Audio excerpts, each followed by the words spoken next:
Hello, and welcome to this video. In this video, I'd like to talk about a video published by DW.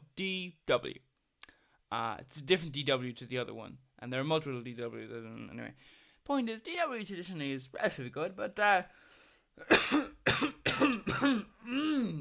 yeah, this one is not good. It isn't even that I just disagree with the opinions. I disagree with the way that they try and sort of academically analyze their opinions as well. Let's dive into it. Something strange is going on with boys. Didn't need to call them boys, but anyway. In many countries around the world, young men are more likely to Okay, few issues here. First of all, be less educated than women. education is a bit of a problem because oftentimes people will use problematic statistics to sort of measure education. Imagine a society that at the age of 10 will either ask or discover specificities for your education. So from the age of 10 onwards, you specify in specific places. Now, there will be a certain amount of failure rate. People who, for example, are child geniuses are often known to they won't be able to keep increasing. So somebody who has the intellect of a 24-year-old at the age of 8 will oftentimes not have the ability to get a PhD by the time that they're, 17, because they don't have the constant ability to increase their level. They're just really good for a kid, but they don't improve past that level. That can be a problem there. So you will have people who who won't function well in that system. But this can help you to get really, really, really, really high grades for individual students. So you go, well, this student does really, really well in mathematics. Why? Because we cut a bunch of other things from their education and specify them into mathematics. And because obviously we do this as a whole, it means that less students study mathematics, which means that we can get our mathematics teachers and give them less students, which means that they can offer better education per student. Now, this isn't necessarily, once again, a society that I'm advocating for. I'm just saying that this is technically a way that with one solution, with one way of using averages, you can say this country has a really, really high education level. But you go, no, it doesn't, because the students as a whole are not being taught all these things. They're being specified into smaller amounts of subjects.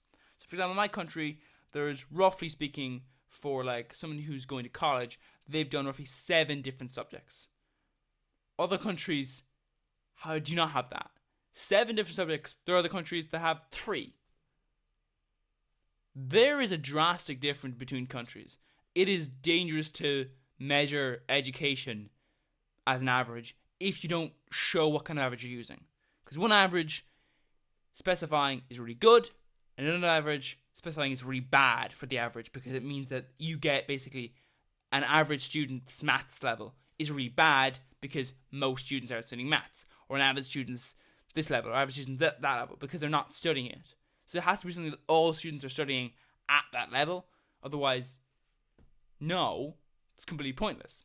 There also has to be also to make sure that you don't sort of fall into the category of sort of saying it is happening all around the world and not just picking countries that have a same system. So, for example, an education system that's heavily privatized or heavily underfunded in the public system is obviously going to lead to similar results because it's effectively the same system. You're not really saying it's happening all around the world. You're just saying it's happening where this takes place, where this strategy takes place. So be very, very wary on that level. There's also many reasons why there will be a gender divide. Oh, and there's also this other issue, to jump in here. They don't actually cite their sources. What did I expect exactly? But so if we look here,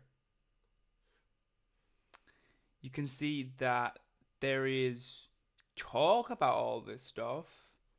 Young men are more likely than women to drop out of college, commit suicide, and support far-right parties. But while misogynistic influences like Andrew Tate are correctly blamed for fueling the incel manosphere backlash against feminism, there is a lot more to the story than incels, culture wars, and wokeness. from stagnant economies and unaffordable housing to fears of cultural obsolescence, young men are grappling with a myriad of challenges that seldom enter the public discourse. So, what is really behind the growing political rift between Gen Z boys and girls? In this video, we talk. Don't refer to them as boys and girls. Most Gen Z people are adults, so don't talk bullshit. Anyway, in the video, we talk to just name the people they're talking about, but they don't really cite their sources for their statistical data, which is a bad thing. So basically, guys, this is the basic. This is like don't do this sort of nonsense of not citing sources when I understand. I myself have said things before and I haven't cited sources. I understand not citing sources, but like you're making a claim that most people don't make. When you're making a new claim and you're a public broadcaster, like your public broadcaster, it's kind of an important factor that you kind of cite your sources, because what you're doing here is you're basically sort of somewhat citing them, but I have to go and find those sort of sources. So let's dive into them. So when we examine this, we do see issues. For example, this is one of the things. They're focusing on reading levels. Now, there's many reasons why you don't want to use global statistics when it comes to this, because like reading levels of 4th grade and like 4th grade reading levels are not a good strategy. Like I remember as a kid, I was fairly good at a reading level. I had a higher than average reading level for my age. But like that didn't continue, I was reading full-length books when other kids were only reading parts of it. But like, they reached that level. Don't use disparity between gender when you're talking about young kids, because they don't finish there. There's a bit of an issue in looking at kids at such a young age, because they don't have the same level of statistical stuff that you can talk about, because measure it later on when they're fucking finished school, when they're no longer learning. When someone is finished learning mathematics, that's when you should try and test the mathematics, not when they haven't finished mathematics. Like if I say, oh, this student got 40% on their mathematics, by the way, they now have a PhD and they're teaching in university, because people change, we'll learn more. It's this sort of stuff we'll get into later on, where we start to talk about maturity. Then don't talk about the levels when people are children, because that's nonsense. That's not how you do statistics. Anyway, the other one is this. TMSS. They're measuring mathematics and science. This is also another issue. For example, in my country, science, you don't really learn about science at 4th grade. You learn about science later on. So different countries learn science at different levels, which would mean that you'd have to measure it country by country basis, which sort of kind of changes things dramatically. Like if people learn more science early on, then the difference, you can't measure difference when there is a difference between the differences. Otherwise, you're sort of going like, hey, you're trying to use the fact that there is a difference between country and country to say, well, then the clear thing is the gender difference. But then that sort of strikes an issue. Okay, but then why is there a gender difference? If it's simply ability, then no, because no. Anyway, so that's the thing here. It's bad to use kids, because kids learn at different levels and they don't know. Okay, you should be able to get an average of what's an average person's ability. An average person's ability is of an adult. So start measuring people when they're adults. It's dodgy. Also, once again, Gen Alpha is in the 4th grade. Okay, that's Gen Alpha, so not Gen Z. So no, you're gone too far back. Anyway, my God. So instead, we're going to use more. By the way, this is on their landing page. For TIMSS. We'll use TIMSS 2015. Is that not a little bit more reliable? Let's look at the data in there. So after the data dive, it kind of looks like, for one, we can't seem to find any information on gender when it comes to TIMSS Advanced, which is the kind of data you'd need. Like, Gen Z, for one, they're adults now, mostly. Like, Gen Z are reaching their 30s. Gen Alpha are the people who are in the 4th grade now. You understand? So, no, that would be nonsense to say Gen Z. But you know why they might say that? Because it kind of looks like maybe they might have been using 2019 studies. Therefore, kind of does bring to question the whole accuracy of that. Also, do you know what's interesting? COVID threw up a lot of issues when it comes to education. So, that would be a factor in all these things. Anyway, let's just take a little bit of concern with the data. But anyway, moving on. Countries around the world, young men are more likely to be less educated than women, to die from overdose, drinking, or suicide. Now, this is another dodgy statistic. See, when measuring suicide, you have to first of all realize this is the equivalent of like measuring crime statistics. And one of the famous things about crime statistics is if you have more police, you can get a higher crime rate. But not because there's more crimes happening, but because there's more crimes being reported. If police become less racist, your crime rate should go up because people are more willing to work with the police. So there are certain reforms you can do that can make rates go up, but actually rates aren't going up, and rates can actually be going down. It's just the rate of reporting goes up. So one of the issues is, how are you identifying a suicide? We'll get into this later on, but a lot of suicides are identified as either overdoses, so like accidents, or they're identified as murders, which, can cause suicides to go up or down. If they're not identified as a murder when they actually are, or they are identified as a murder when they're not. Or they're identified as an overdose when they're not. So, this can create all sorts of problems with your statistics. Information suicide is not really great, and when you're picking Bangladesh, France, Pakistan, Iran, Nigeria, and China, and Iran has a downward trend when it comes to male-to-female ratio in suicides, that's not great, because Bangladesh is going up, France is staying level, Pakistan is staying relatively level, China is staying level, Nigeria is going down, and so is Iran. Those are all, like, the only country that's going up, actually, is Bangladesh. They all have gone up since 2000, but I wonder why maybe since 2000 might have caused an increase in suicide anyway. Also, so you have to bring that question. How likely is the man will be marked in a suicide? How likely is the woman will be marked in a suicide? Women are less likely to be marked down as suicide, more likely to be marked down as things like that. Also, what happens if you have someone throws themselves in front of traffic? The methods people choose to commit suicide, or I don't really like to use the term commit because it basically is linking it to the whole thing of it being a crime. But, the methods you might use also reflect if it's marked down as such. If I throw myself in front of a car, that might be marked down as an accident. Because can we know that I did it intentionally? I mean, I might have just been drunk, I might have just saying, well, you should have seen the car. Okay. People are killed all the time on the roads when they should have seen the car. Should they? Were the lights actually on? They're reckless drivers who say, no, my lights were on. There's only one person there who would know the lights were on, and that's the dead person. So, realistically, no.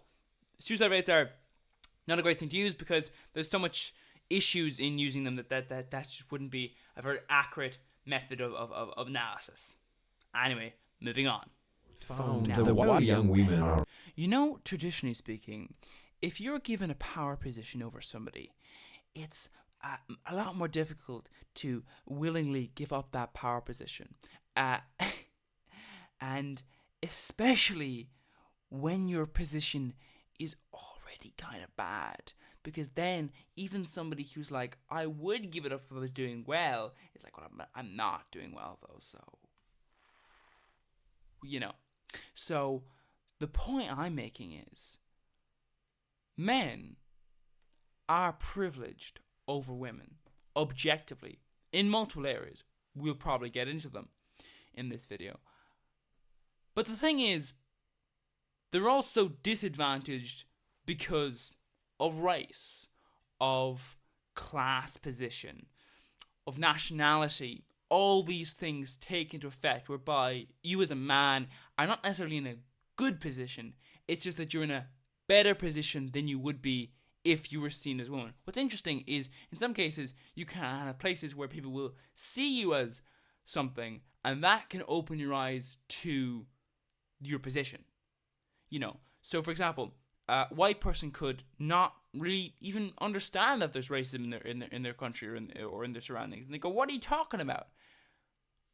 Except them getting an experience where they're thought to be not white can really help them understand, because they're treated as if they're not, and then they realize, oh, that's what it's like. So yeah, I'm saying it makes sense. If you're in a privileged position, you don't give it up, so you vote for, let's not make it better for the other people.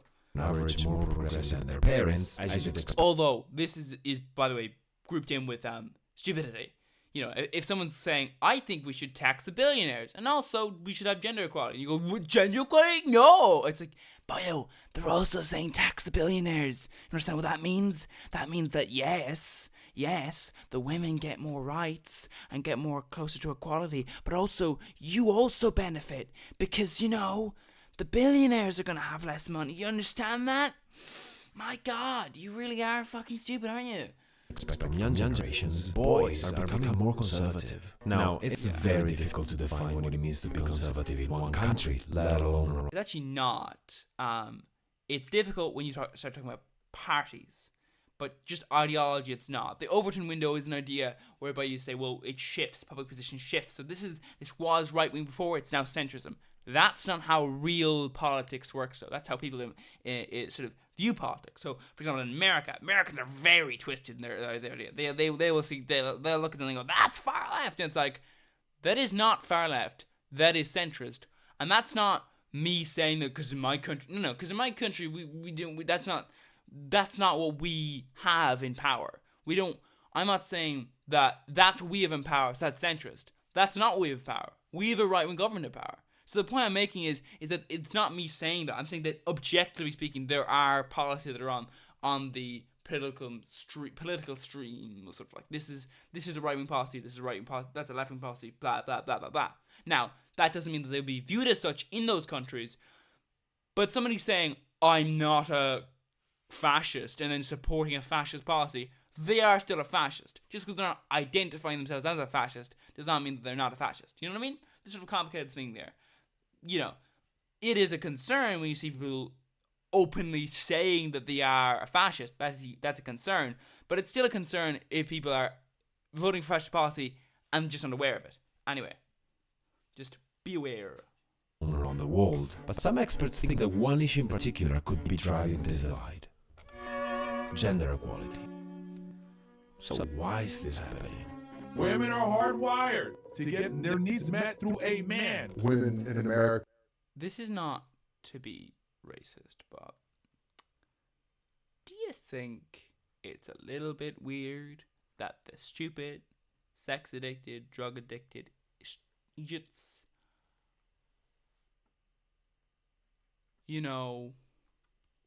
American and how bad they are and how hard it is for them to submit. So I think my sister is her husband's problem. They're the ones that these people support.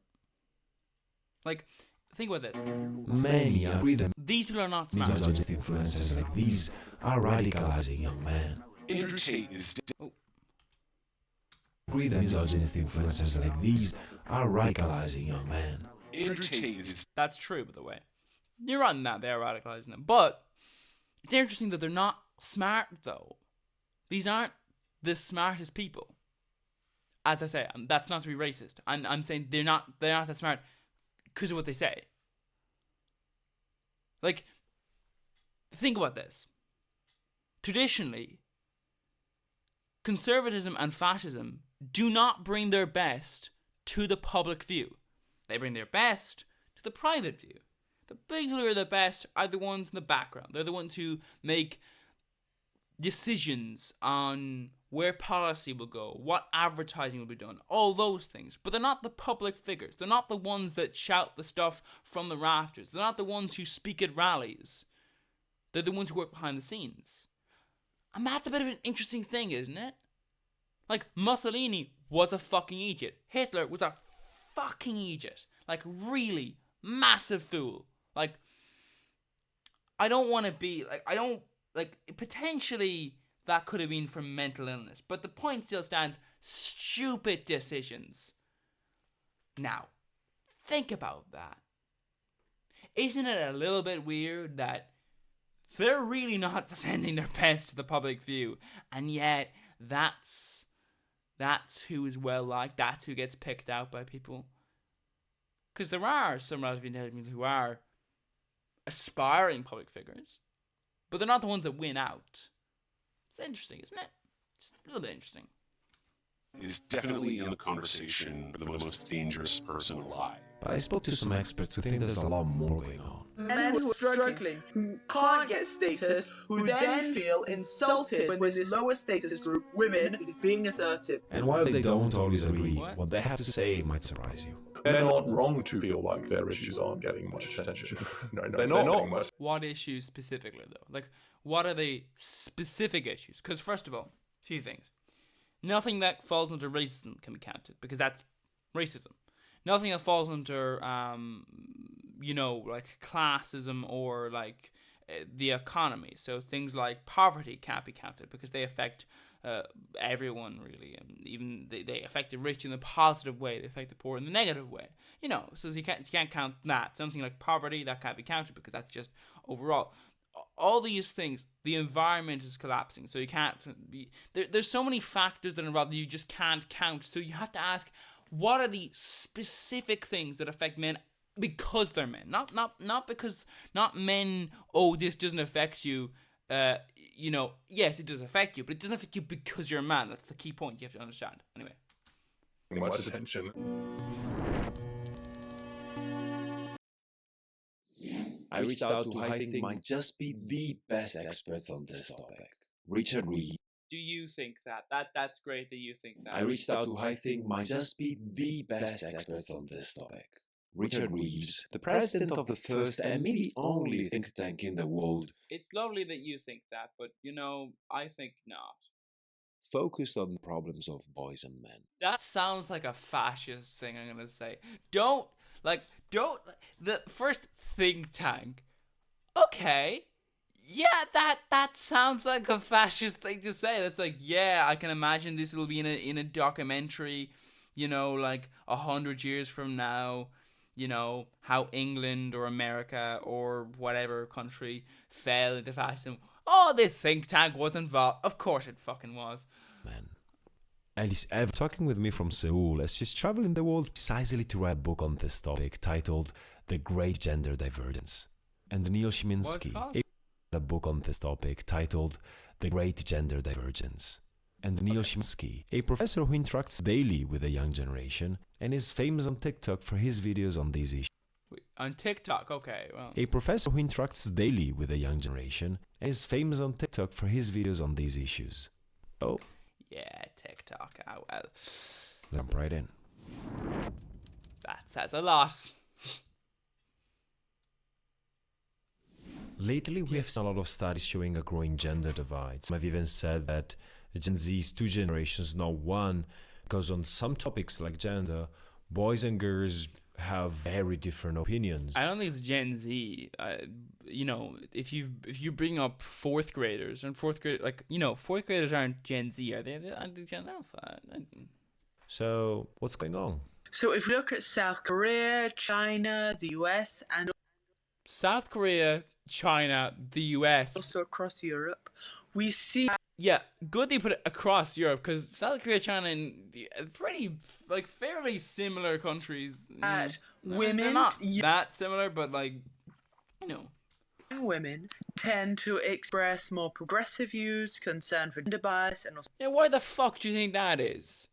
Because only an idiot gets stabbed and goes, I should do it again. You know? The racial bias, whereas young men, not all, but some, may express concerns that gains for women's rights come at men's expense. There's this idea. Well, this is what we call being an idiot. But what can you expect from a sexist? They're not known for their intelligence, are they? They're just known for their high amounts of violence. Women's rights might be a threat, and also in some parts of Europe, the idea of being concerned about migration or foreign... Once again, I don't think that's actually a men's rights issue, is it? So are young men just becoming more conservative? You know. Idea of being concerned about migration or foreigners. So are young men just becoming more conservative? I think it's more so that a lot of people are. You do see a rise in fashion across Europe. Well, it comes back to what we mean by these terms. Because there For fuck's sake. English people just really piss me off. are other surveys which show that young men are just as likely to support gender equality as older men, right? So they're in favor of gender equality, but they're turned against feminism. Ha ha ha ha ha ha ha ha ha. I'm not gonna pretend as if I caught you. I don't really think it was that, that well hidden. But you just said they're as in favor as older men, which, I've heard older men. They're not that in favor, being like, yeah, they're really for gender equality. It's just feminism that they're against, which is the same fucking thing. But anyway, no. Yeah, you're saying they're as in favor, i.e., not that in favor. Women gonna have to do a lot to get the right to vote, for fuck's sake. It's if you have to use violence to get the right to vote, yeah, that clearly the people who are empowered do not actually, they're not in favor, Anyway, just don't bullshit people with that nonsense. And so what that means is, in their minds at least, those two things... I find interesting, though. I find a little fact interesting about the world. And that's, people are very, very stupid. Come on. Two things are no longer the same. They're not synonymous. Neil, and this is one of the main reasons I wanted to talk to you. That is, you actually teach these young generations and talk with them every day. This comes off as like fanboying, but anyway. So, do you also see this divide in your day-to-day job? Yes, there's absolutely a gender What divide. does he teach? Like what age group?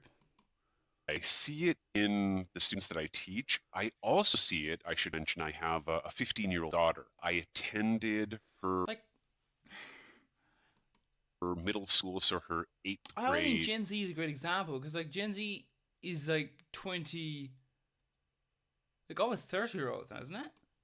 Graduation when she was 14, and each of the students was asked to include an inspirational quote in a video that played before the ceremony. And the most popular figure to quote was Andrew Tate. Well, what does that say about those students, though? I guess men are just thicker because, Andrew Tate is just like wrong, like factually, beyond even the opinions. Like, you can be like, these people are inferior. That's what I think. But of course, when you start picking up real examples of inferiority and you go, well, that's not true. That's not true. That's not true. So, for example, someone might say, women are worse at driving. It's like, no, actually, no. They're safer drivers. They're less reckless. They just are. Yeah, they might be less confident on average, but also sometimes confidence isn't a good thing, Like if you fuck it up because you're bad at driving, but you're still confident. There's a lot of dead children because they drive cars and they're not good at driving and they're dead because of that. They no longer exist in this world. They died in car accidents because you know what happened? There were other children maybe, and all those sort of things occur where they died because, events that occurred. Now, obviously, not all car accidents are from children and men, obviously. But the point still stands that being like, well, men are more confident, yeah, they also die more. Or at least cause more death. Anyway. I'm just saying, you kind of need to sort of focus on that fact.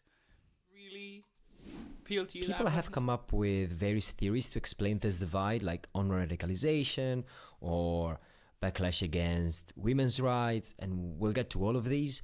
But first, I want to highlight something sometimes missing in the general conversation, and that's that young men really have some issues. Now, you're going to need to say, as I said before, that you can't bring anything up that's connected to the economy. So, being depressed, you have to be careful around, because why is someone depressed? It's, like, the economy is one of the major reasons people are depressed. It's like the almost, potentially speaking, the top reason. You know, it gets complicated, obviously, from person to person, but the point is that is one of the more driving forces. If you are, unemployed, yeah, that's going to be a man, though. It's the economy. And you wrote a whole book about it, so I want to know your response to what I think is the most common reaction you might get. Men's issues? Really? Yes, well, really is that's quite a polite one. Yeah, well, you probably fucking deserve to be given something that's less polite. Interview when I you did. are literally going, this is the think tank for men's rights, because wow, yeah, that doesn't come off as fascist adjacent in any way. The first question was, when that did was you sarcasm, by the way. Start hating women? And so there is that kind of just that sense. The fact that you're focusing on boys and men means that you're somehow against women and girls. I find this to be very interesting. It's always a thing you'll see where it's like, I don't hate this group, I just think we need to focus on these things. It's like, no, I understand you don't think you hate that group. I understand you don't think that this group is inferior, but you actually do have some fucked up ideas. You see there's a lot of people who are, for example, transphobic. You see a lot of people who are just like, oh no, I just think this, or you're like going, you're still wrong though, you know? Like, okay, you're not advocating for the slaughter of these people, but also you kind of are advocating a little bit for conversion therapy, right? Yeah, like a little bit, like a little bit of a sign there. A little bit of a sign there. I understand that's not what you're actively calling for. You're not saying, this is what I want. But this is what you're implying. And when you are sort of saying that, you can't just go, well, that's not what I believe. No, that's not what you see you believe. But people can have beliefs that they don't actually realize they have. That's disappointing when that happens. Right. That's the zero-sum framing that is such a problem as this whole debate, which is... Seriously, fuck off. If someone is like, you're a racist, and you go, that's a real problem in this world. People being called racist when they're not. Oh, really? That's the real problem? Oh, fuck you, man. No, I don't mean you. I'm just saying, don't have that psychology of, you are being over-vigilant in attacking racist people or attacking sexist people. I'm not that, and you jump to the conclusion that I am that, and that's a bad thing. No, though, actually. If someone said, we want to abolish sexism, so they're like, don't say something sexist, and you say something unintentionally sexist, like, don't say that. You go, I didn't mean it to be it doesn't fucking matter. I understand that in your eyes, they are wrong to that you're sexist, but you objectively are, it's just... Don't pull that sort of card. The presumption you can do one thing at a time, right? We can't think two thoughts at once. And there's still a huge amount we need to I believe it, yeah. to do on behalf of women and girls, especially in senior positions. That's like good. In politics and boardrooms and technology and engineering and so on. There's still a lot to do. It's not as if somehow all the problems of women have been solved and we ignore them and now turn our attention back to men. It is that we need to It's good that you can understand that, because some people don't think that. Both. And the last thing I'll say is that we shouldn't then probably separate out those problems, because men and women to some extent do rise or fall together in families and in communities. So a world of floundering men is very difficult to imagine as a world of flourishing women, or vice versa. And I think that was one of the central insights of the women movement. Absolutely. I think this is a really critical issue. Many people feel that they're struggling. So right now, here in South Korea, women face the largest gender pay gap in the OECD. They face massive discrimination at work. And they feel there's a risk that women are struggling. Meanwhile, South Korean men have mandatory conscription. Mandatory conscription. Right. Okay. Are you arguing for... Yeah, I mean, like, some people would see that as sexist towards women, though. You realize that? Like, conscription is an interesting thing because it can be... It is in itself an issue that some people agree with conscription, some people disagree, you know? Whereas pay, almost everyone agrees with being paid more themselves. They may not agree with other people being paid more, but they agree with themselves as an individual being paid more, or themselves as a group being paid more. So you kind of need to, I wouldn't focus on anything that is debatable as its own right. Like, there are women out there who go, I think the fact that we're not allowed to be conscripted is a bad thing, you know? Now, I don't necessarily agree with that position, but the point is that people can have different opinions on conscription. It's not a great example, I don't think. Conscription for the war in North Korea, and every single year 100 men commit suicide during that mandatory conscription. Why? I mean, it's absolutely horrific, hierarchical, and brutal. But why is that? So both sides directly... have real grievances and difficulties. On top of that, many young Korean men are struggling to find brides. They're struggling to... What the fuck? Sorry. What the fuck did you just say? Did you just say something that's really, really fucking creepy, actually? On top of that, many young Korean men are struggling to find brides. They're struggling... No, I don't actually care about that. I don't really care. Like, let me explain this to you. I can have compassion for somebody who is, addicted to drugs. If you're addicted to drugs, I understand. There is an issue. I'm not saying that you're degenerate because you're addicted to drugs. I understand. It's an addictive thing, right? I don't think the solution, though, if I was a god, I wouldn't go, there, I've clicked my fingers. You have all the drugs because you're having difficulty accessing drugs. There you are. If I could choose, I would choose to remove the addiction, not give you the drugs.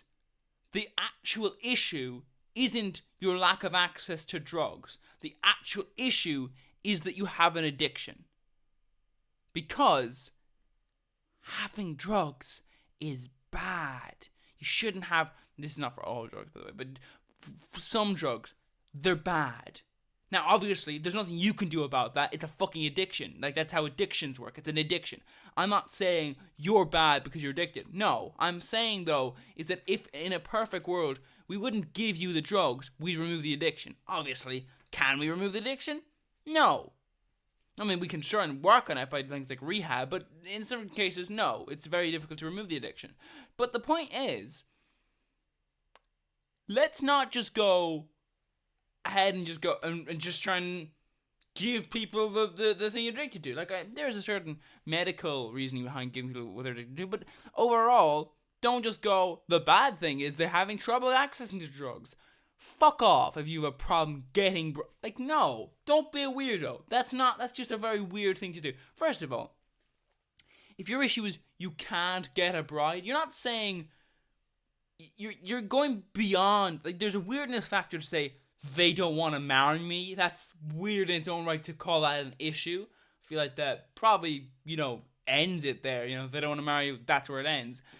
But also, you're going beyond that going, no, but there is no one here who I have any... Like, what are you even fucking arguing?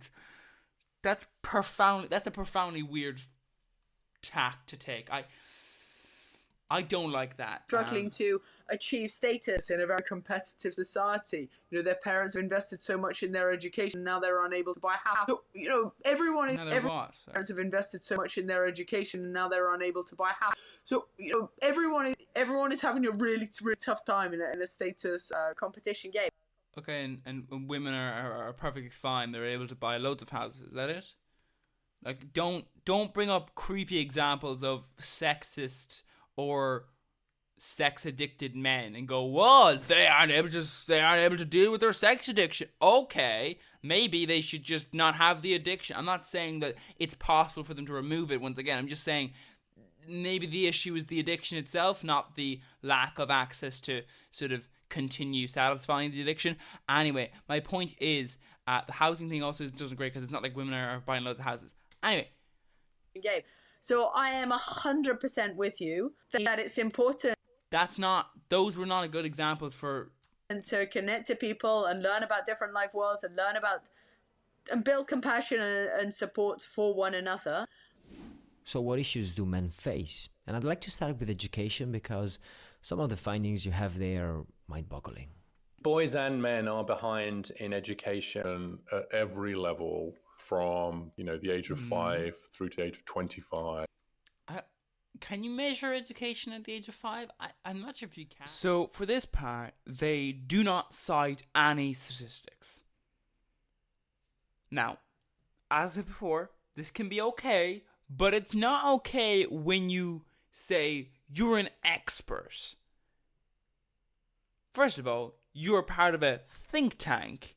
The institution's known for lying their fucking arses off to get policy pushed in. And you just go, nah, I'm not going to tell you any statistics, just saying from 5 to 25. First of all, you cannot use young people because, it's just nonsense. It's like, okay, where's your argument there? Like, you're basically just saying young kids. You have to use when the education finishes, because that's when you actually calculate someone's level of education. If I leave students, let's say I leave students and I don't educate them at all until the age of 10. But then they go into deep education for 30 years. So they only finish education when they're 40. In that case, you wouldn't be able to include that country in any statistical data until you look at the age of 40. And that's the only point. But of course, if you look at the age of 40, what would you find? You'd find that a bunch of people in other countries had a much worse education. Because by the age of 40, they've forgotten a bunch of things. You understand these sort of issues? Different countries, different strategies, which completely destroys your sort of thing. So what you have to sort of do is you have to use statistical methods to sort of try and bring them up to each level. Or you basically result in either nonsensical data that doesn't match up to the reality, or the flip side, which is inaccurate data because you're trying to get countries to be on the same level, which is a problem. So this is sort of a problem. The only data that was cited in this entire thing, and it wasn't even cited in the description, it was just cited in a sort of a small little link in the video at the start, was the most recent data for people who are older was in fact actually not for 25-year-olds. It was for around 18-year-olds, 17, 18-year-olds, and that was from 2015, which I don't know if you know this, but that's very inaccurate. Very, very inaccurate. So yeah, just not accurate stuff there. Just come on. Like, in every advanced economy and in pretty much every also how subject area. How do they get behind is also a thing. You can choose your metric, but you'll get the same story. And it's very interesting that it is pretty much a global phenomenon. You can choose your metric? Maybe you shouldn't, though. I mean, it means it's not just something about the American education system. Probably shouldn't be able to choose a metric. Like it shouldn't. Like there's various different ways to calculate education that, as I said before, they give you different results, and some of them are more reliable than others. So the ones that are unreliable, if they're giving you the same result, that's actually a weird thing. They shouldn't give you the same result. System, or the Spanish education system, or the German education system. And European, but they're very similar. Interestingly, in Scandinavia, that's where you see the biggest education gaps. Men have fallen the furthest behind in Sweden, Norway, Denmark, and Finland, which are very, very gender egalitarian countries. In all ways? Or... Oh... I heard Denmark and Norway? That's interesting. The gender egalitarian countries. They've one of the big differences. Now, can I ask, what's the big difference in terms of like manual labor, like factory work and the like, in Norway and Denmark. Oh, it's 2.3 and 2.8 to 1. Okay, so in Denmark, over 2 times as many men than women. And in Norway, almost 3 times as many men to women. Okay, so when you said gender egalitarian, what you meant is in the same way that they are in terms of like green technology.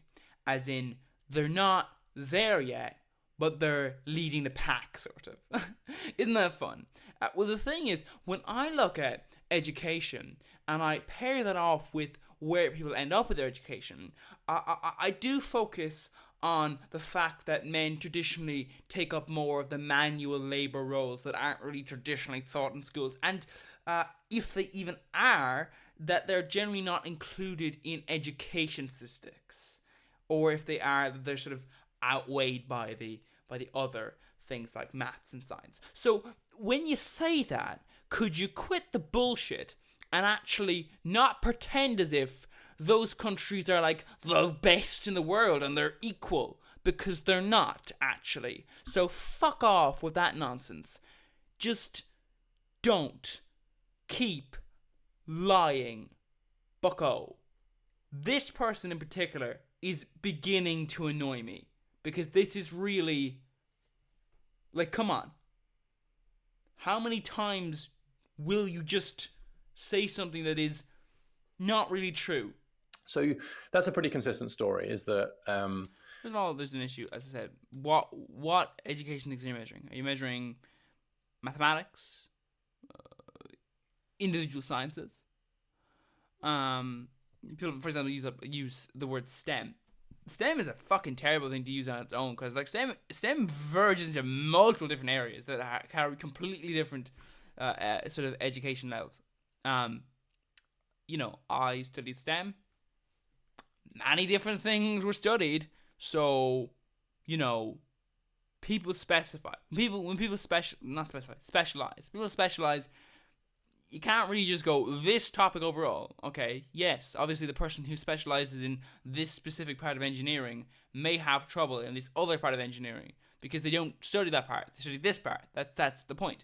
So there's many issues with measuring these things. You need to sort of say what you're measuring, and also what are you excluding from the measurement, or are you including everything? And if including everything, I don't believe you. If you take the gaps that existed, say, in the 1970s in favor of men, they're at least as big now the other way around, basically across the advanced world. And even in many developing countries and Middle Eastern countries, the girls are now ahead of the boys. So it's not just advanced economies now. I think there's a reason for that. There's a worldwide gender gap, essentially. Why is this happening?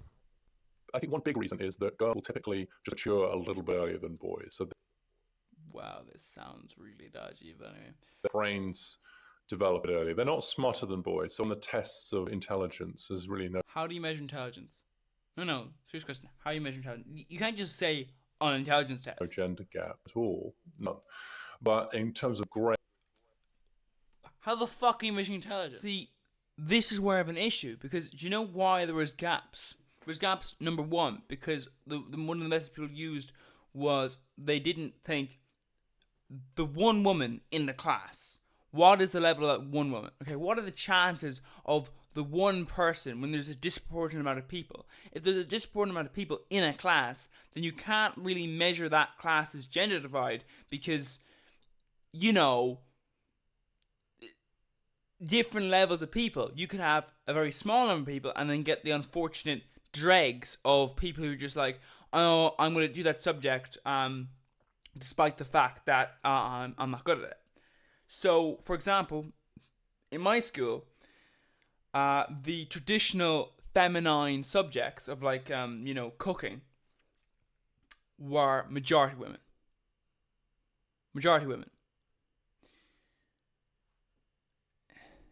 So, what do you think would happen if you measured the men in that scenario?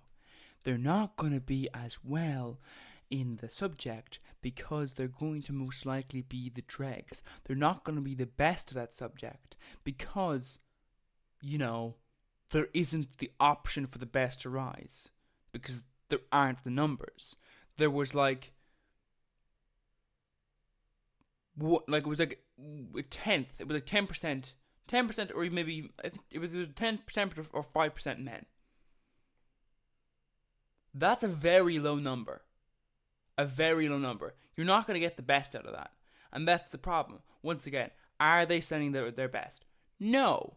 Now, obviously, are they sending their best is often attached to racism, but the point is it also attaches to positive groups. If positive groups are alright, when I say positive groups, I don't mean people who are good. I'm saying people who are in positions of authority in culture.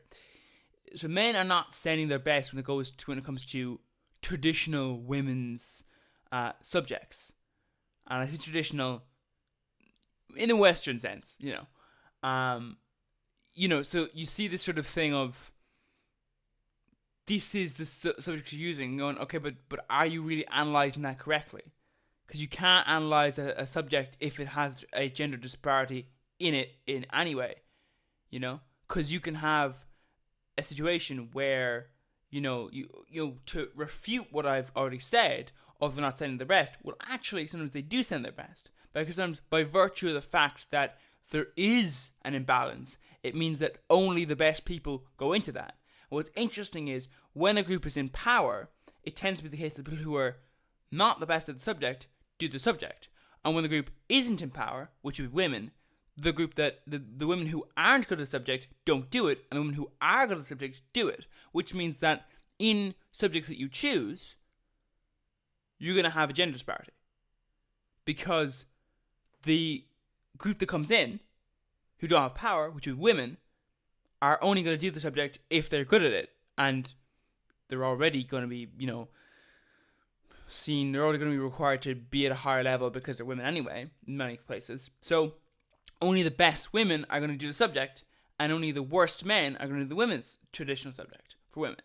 So this causes sort of a gender imbalance, where in the traditional women's subjects, men that are bad at it join in, and in the traditional men's subjects, women that are best at it go in, and women who are at level or below don't do it. This is the same structure that you get for exclusive schools. If I'm a really good student, I can go and study in an exclusive school for maybe less fees, or I'm allowed to study there. Why is that? Well, it's because the private school goes, we want to be able to say to people, look at our high grades, so we will only allow people who we know, or at least predict, will get high grades. That's the point. That's why colleges say, we have a really high requirement, despite the fact that you don't need that requirement to enter our college. Why is that? It's not because we have a really good quality education, so that we know that you'll need a really high level to do well in our college. That's not the reason. It's we want people to do well in our college so that we can say that we have a really good education system. We don't need to have a good education system if we just require only really, really good people at this subject can come in. Now, this can be faulty when you do things like have an overall education test that's used instead of a specific education test. But the point I'm making is that when you see this, understand the fact that there's different reasons for making choices. So you can't use subjects where choice is involved, because that destroys the narrative. But also, where choice is not involved, women are told that they do this subject, you do that subject, you do the other subject, which then creates an imbalance. And it's just, realistically, come on now, this is a basic. Don't look at statistics like this. It's just a basic examination. I'm somebody who has, been in school more recently than most of these people, I would say. So I kind of remember being in those classes, and I remember seeing the gender disparity. And the reality is, yeah, trying is a key factor. Men tend to try less. I'll get into some of the reasons why later on, but the point is that's a factor that you need to consider. In choice subjects, the fact that women only choose, generally speaking, not all the time, but generally speaking, only when they're better than average, is a factor. That men tend to choose when they're worse, when going into traditional women's subjects, that's a factor. this drives a divide. Drives a divide. And also, you have to ask, what subjects are you measuring? Is it just maths and science? And reading? Really? Because those are not the traditional things associated with your typical, non-executive man. Labor, hard labor, is what you're associated with traditional man. And in a sexist society, those are the subjects that those men are going to choose. And those are subjects, therefore, because they choose them, that they'll do well in. Or at least better in. Because those subjects they're going to focus their attention in. Okay. This little shit is kind of really annoying me now. So first of all, we've already discussed the issues surrounding choice. And when you're measuring choice subjects, it's an issue.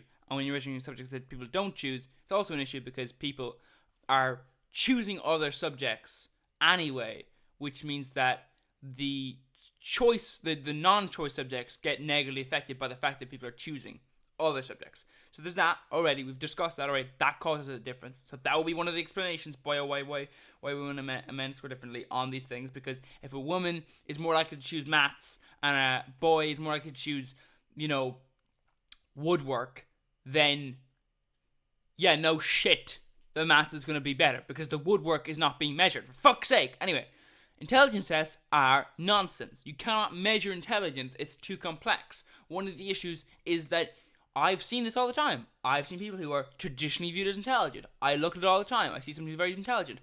You listen to them, and suddenly, what was that? Sorry, what was that? What was that nonsense you just said there? What was that absolute BS you just said there? That requires such little intelligence, and you didn't catch it. Wow. To be clear, I'm not saying I'm smart. I'm not saying I'm really intelligent. I'm just saying there are many people who are seen as intelligent, have really high IQ, but are not intelligent. IQ and many other intelligence statistics are in no way accurate. IQ, for one, is an intelligence test that you can get a better result at via education. Like a better education will get you a better IQ test, for one. So already, nonsense. If education helps your IQ test, that's nonsense, because then it's not intelligence, it's just education. Next, we come into the factor of you can practice for an IQ test. And also, it doesn't include multiple factors. I have a relative IQ, for example. I'm not saying I've got really good IQ. I'm not saying I've got an IQ of 5 million. I'm saying I've got a relatively higher than average IQ.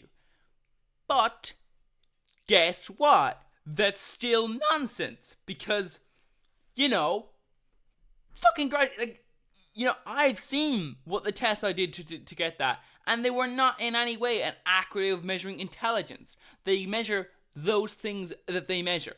If someone says this is how well your reading comprehension is, then you're measuring reading comprehension. You're not measuring intelligence.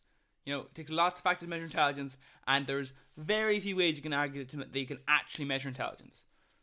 Anyway, just a little rant within this video, but seriously, don't say men are just intelligent, because that's not how you measure things. Also, once again, massive issue with you sort of just generalizing. You're putting a group into a group as a whole. Yeah, I mean,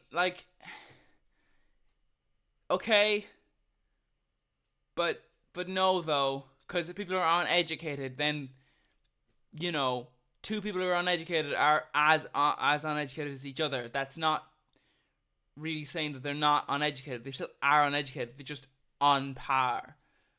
But anyway, back to the video. Grades and graduation rates. One more thing. Just in this trend. The graduation divide is... The graduation divide is actually more about 10%. So...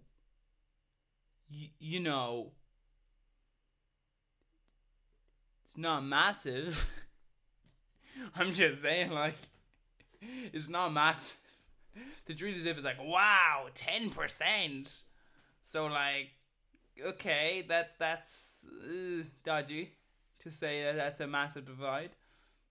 And that 10% is from a European country. If you go to America, it's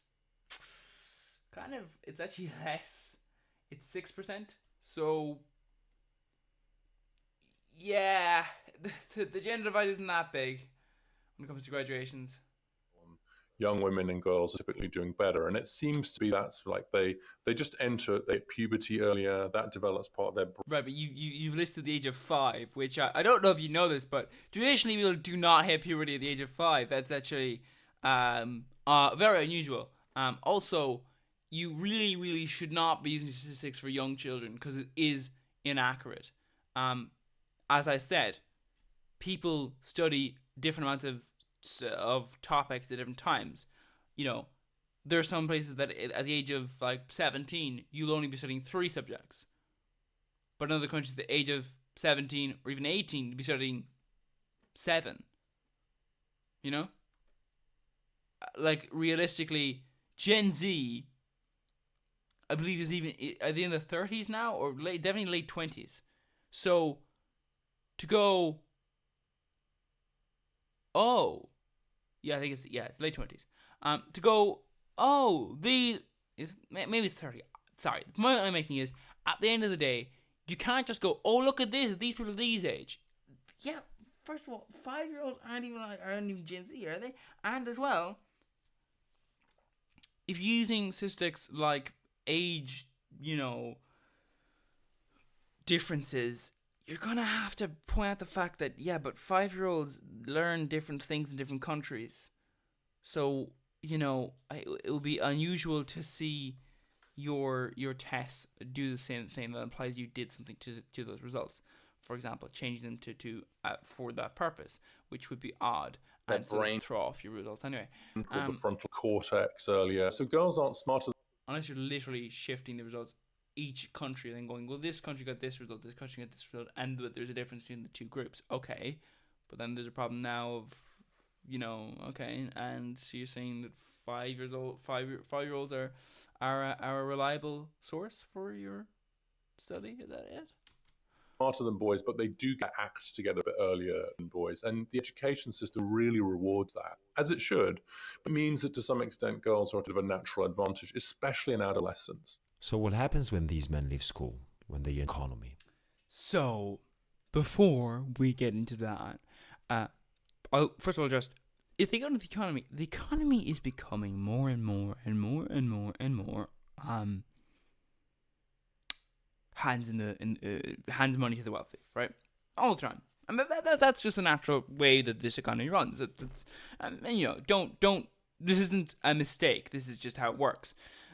So this is an inaccurate thing anyway. If you're trying to measure the modern day, you will have a worse economic position. There are complicated things like crashes and booms that can disrupt this, but overall you will be in a worse position than your parents will be. Maybe you'll be lucky and you'll be in a boom or you'll be in a bust, which means that you'll be successful, whatever industry you go into, so that you're more successful than your parents were. But overall, taking out those sort of boom busting situations, you will do worse. Unless we change the society that we're running. But the point I'm making is, overall, this is kind of like classic pseudoscience. I don't see any actual evidence for this. Maturity, okay, but no. If a boyo says, I'm gonna be a builder, and a girl says I'm gonna be a accountant, yeah. The accountant is going to study maths, while the builder is not going to study maths. Well, they might study maths, maybe they should study maths. But, the point I'm making is different job prospects lead to different sort of focuses in school. As I've already discussed. So what happens when these men leave school, when they're in economy? Well, first of all, if they don't do as well in education, they will struggle to find employment and good employment. That's not true for their fathers. Their fathers... That's not how you measure... Anyway. May well have been able to just do okay in school and get a decent job, but those jobs for men have very significantly declined. So, for example, here in England, house prices have skyrocketed And young people's wages, even though wages are rising, it's much, much harder for young people to buy a house. This is an economic and class issue. It's not a men's rights issue. And that's the case in many European capitals, that young people are unable to buy housing. Earlier this year, I was in Spain. A lot of Spanish young people and also Italians are on temporary contracts. It's young Italian men. What the fuck is this about, though? This is the economy. This isn't fucking men. Still living with parents. Is this a struggle only in comparative terms? What I mean is, yes, they're doing worse than their fathers, but compared to women, they're still earning more. That's a great question, and depends. There does vary by country. Oh my god, it varies by country. Yeah, Boyo, this is sort of your point being slowly chipped away, isn't it? Isn't this sort of the point that you will always be in a worse economic position as an average person to your forefathers and your parents and so on and so forth. Now, maybe you as an individual won't be, but you as an average will be. And you know why? Because there's an ever-growing race to gather all the money.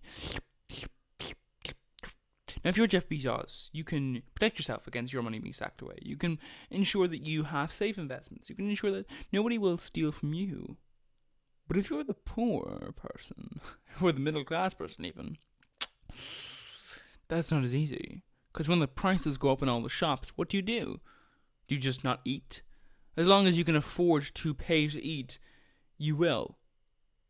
And you will slowly drive your own self into destitution.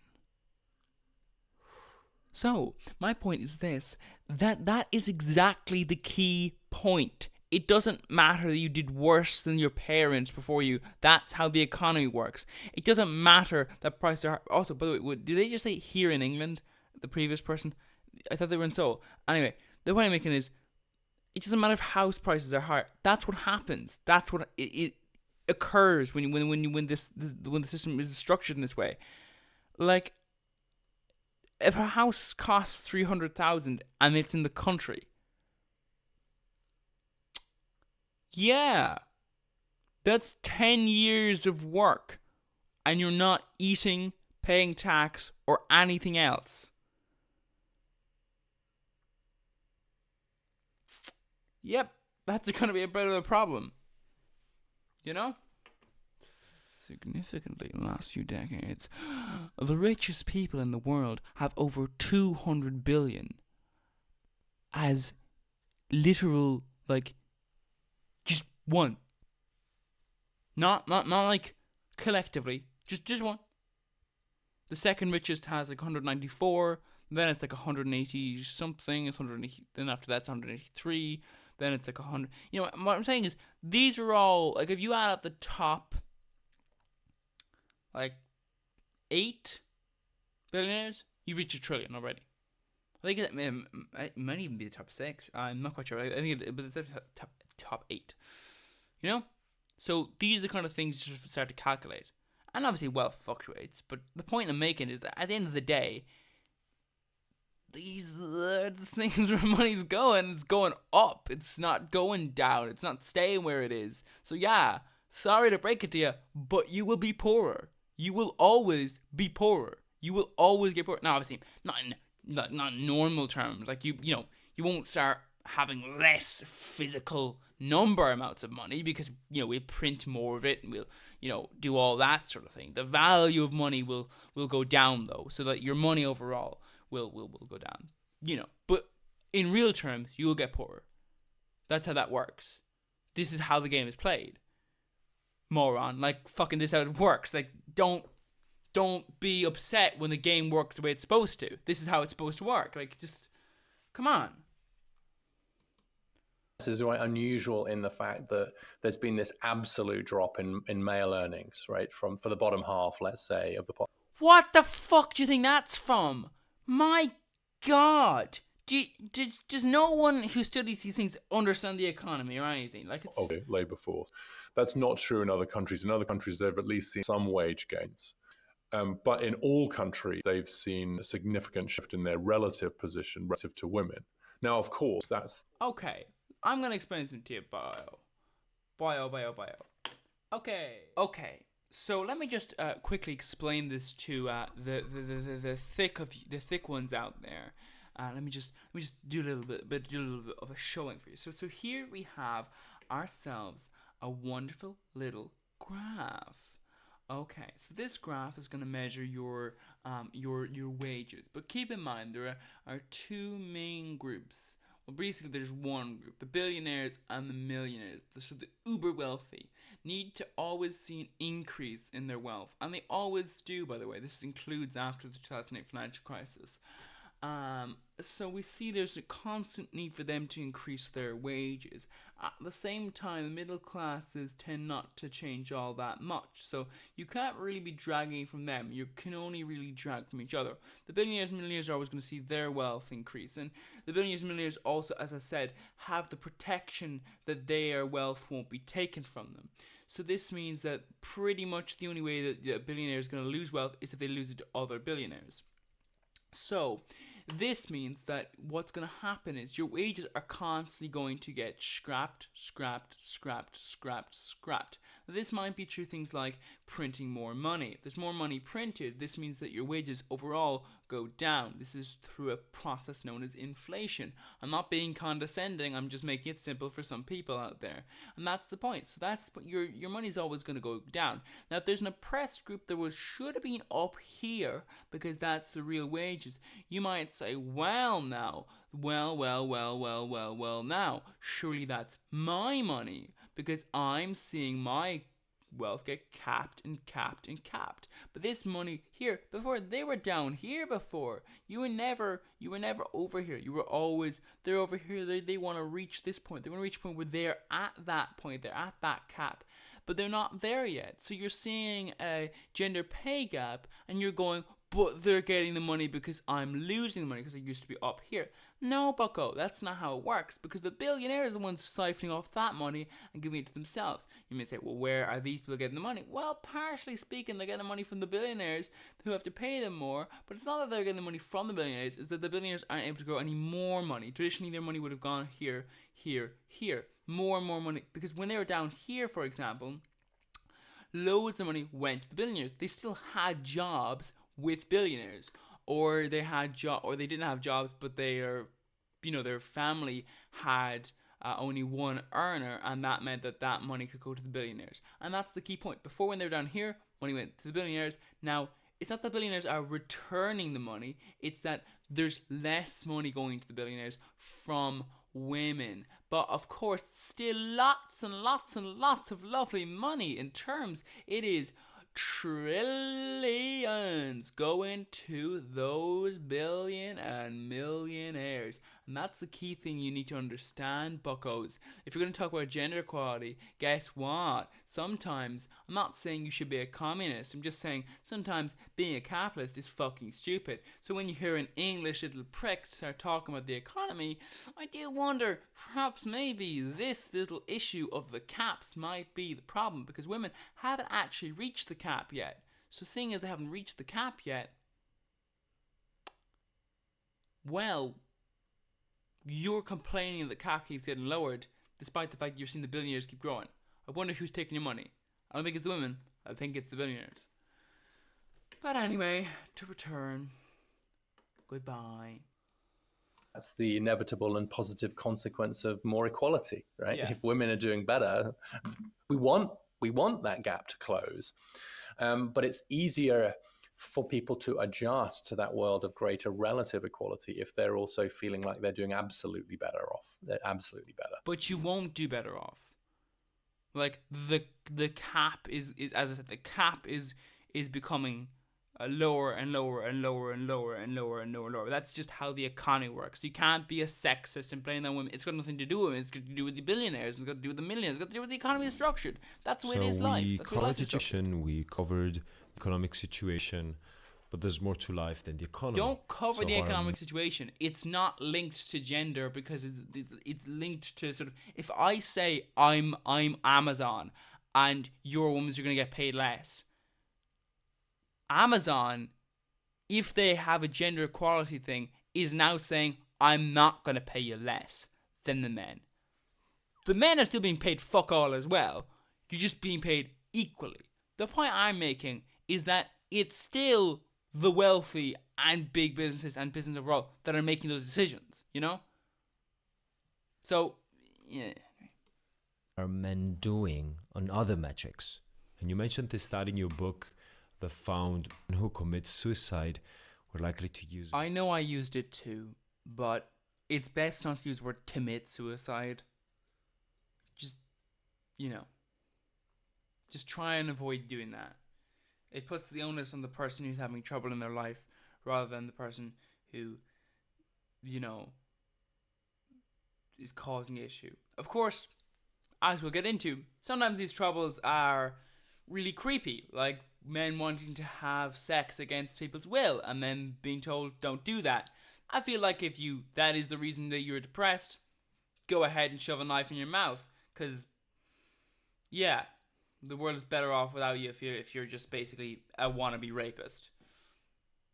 Worthless to describe themselves, which really breaks your heart when you read it. Why? I think this is where a lot of the real tragedy lies. And so you're quite right that, male suicide victims, and there are a lot. I mean, in the US, we lost 40,000 men last year to suicide. 40,000 for a population of over 300 million. And 4 times as many men as women. And you're right that those the two words they most commonly use, the men who commit suicide use, are useless and worthless to describe themselves. And that sense of not having a clear purpose, not having a clear sense of why you would be needed.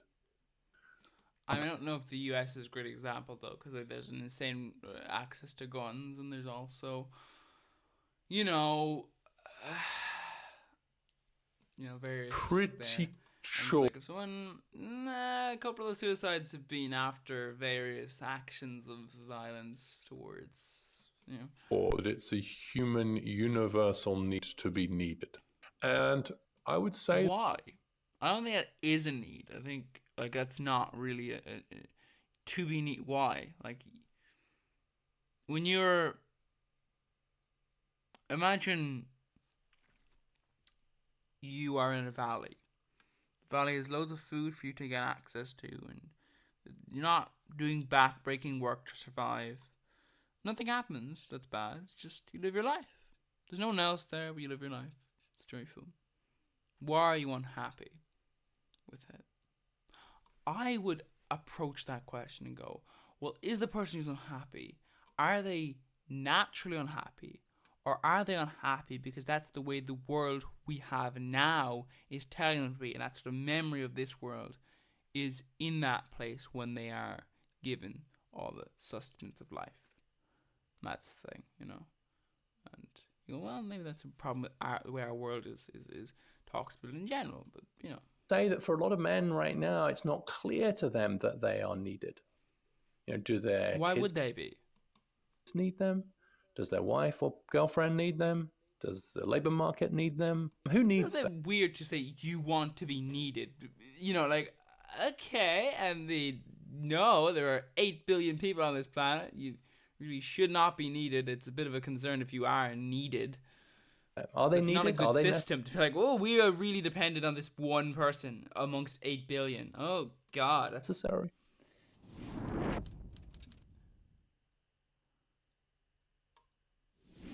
This leads me nicely to another explanation I have often found.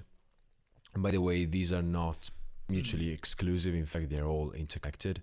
But in any case, it has more to do with cultural reasons. The idea that while patriarchy has pressed women down, it's also propped men up. And now that the system is changing, women are finally rising, but men are kind of falling. When people ask... Once again, can't use the economy, because that's naturally going to occur. It's just how your system is structured. Don't have a fucking capitalist system if you don't want people to do worse every single year. Moron.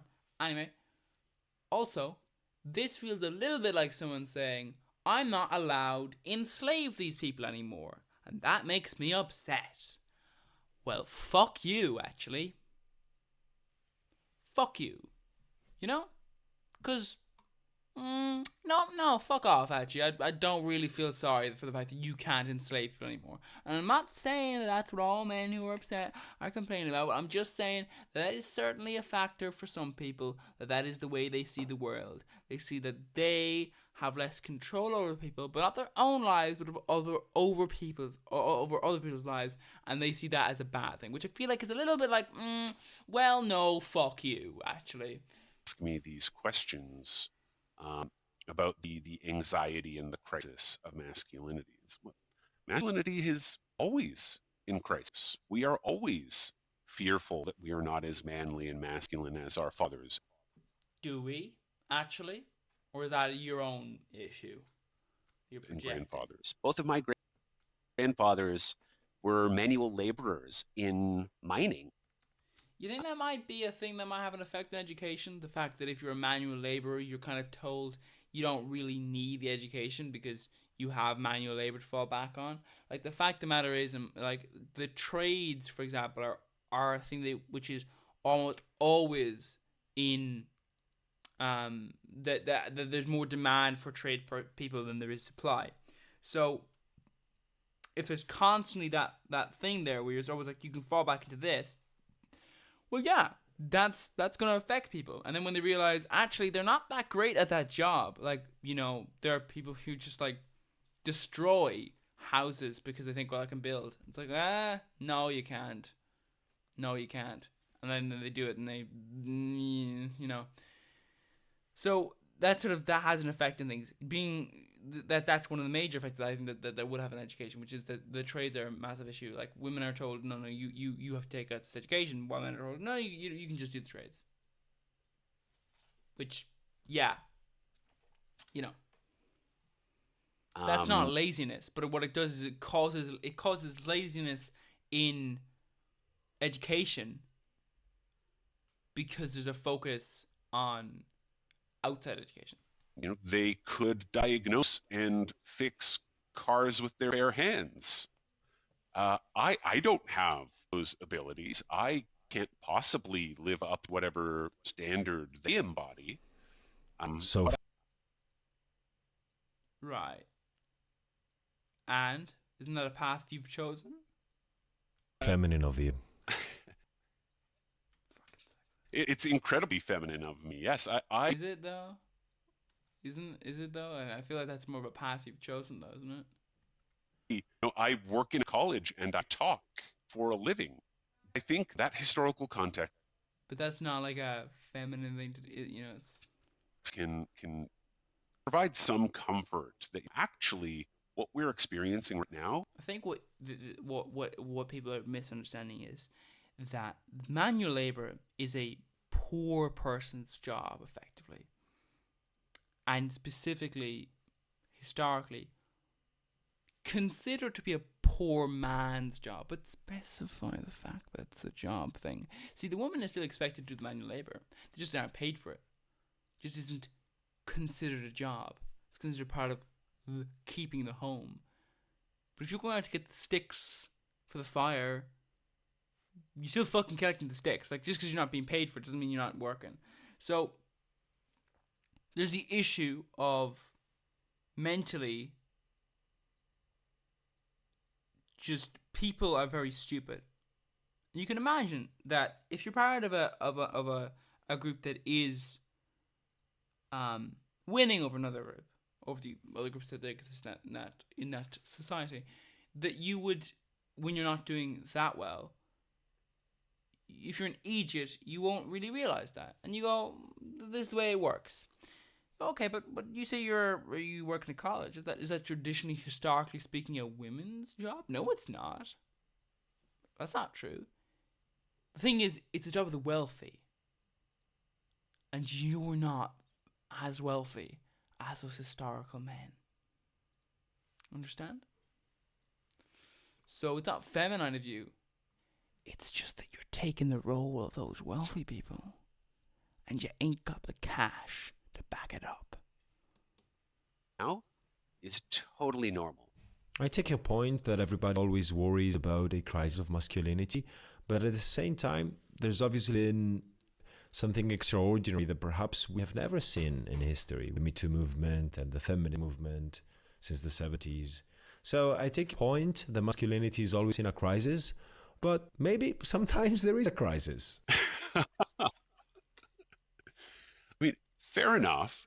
Certainly we've never seen this level of gender equality. The way that I like to discuss this then is don't look at it in terms of what you've lost. Look at it as an opportunity.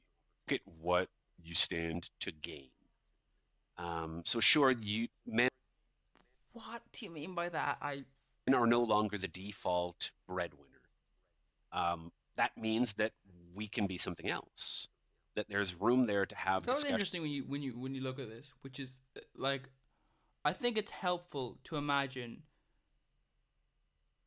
if you were killed, what would happen? Imagine you're a man and I enter your home and I shoot you to death. You're dead.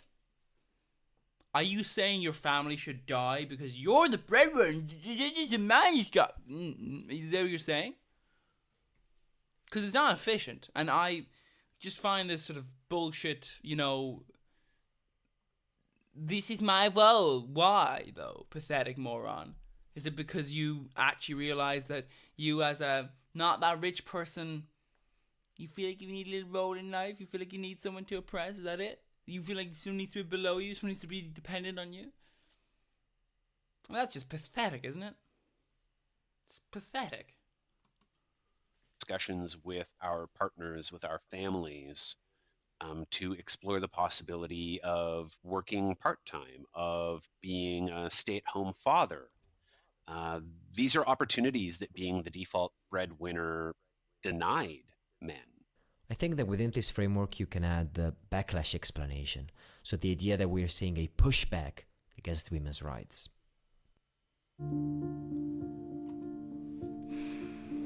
See this? That's a fucking example.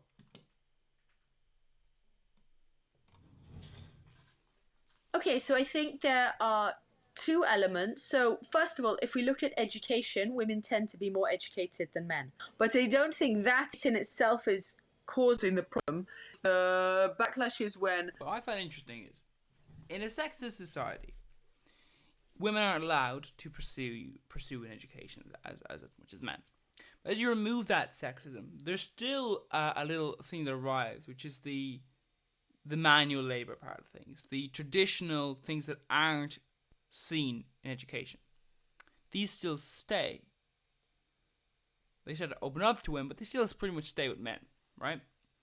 What this can cause is you say, well, there's less educated people. Okay, no, though. I remember, I remember when you'd see the students who would do badly in my school, they would mostly be men. But the thing was, most of them were also farmers, builders, plumbers, and the like. And they were part of those kind of families. So I'm not saying that all of them would have gotten a job as a plumber. By the way, this is not to say that they would have gotten a well-paid job. This is just to say they would have gotten a job. I'm not saying they would have all gotten a job in those industries. I'm just saying that in their mind's eye, there is a different type of world for them. So to refer to that person as unintelligent or less intelligent is a little bit it's like that's dodgy, because okay, your man is going, he can't do the manual labor stuff. Yeah, I mean, does that make you more intelligent? Or that creates that the not being able to do the manual labor thing is seen as a crisis, but being able to do it is seen as a lack of intelligence.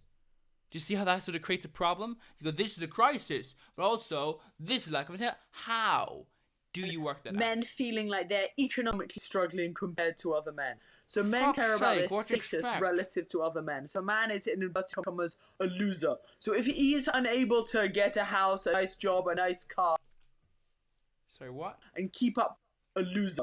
So if he is unable to status relative to other men. So if a man is in... inverted commas, a loser. So if he is unable to get a house, a nice job, a nice car, and keep up with other men, then he may feel that sense of strife.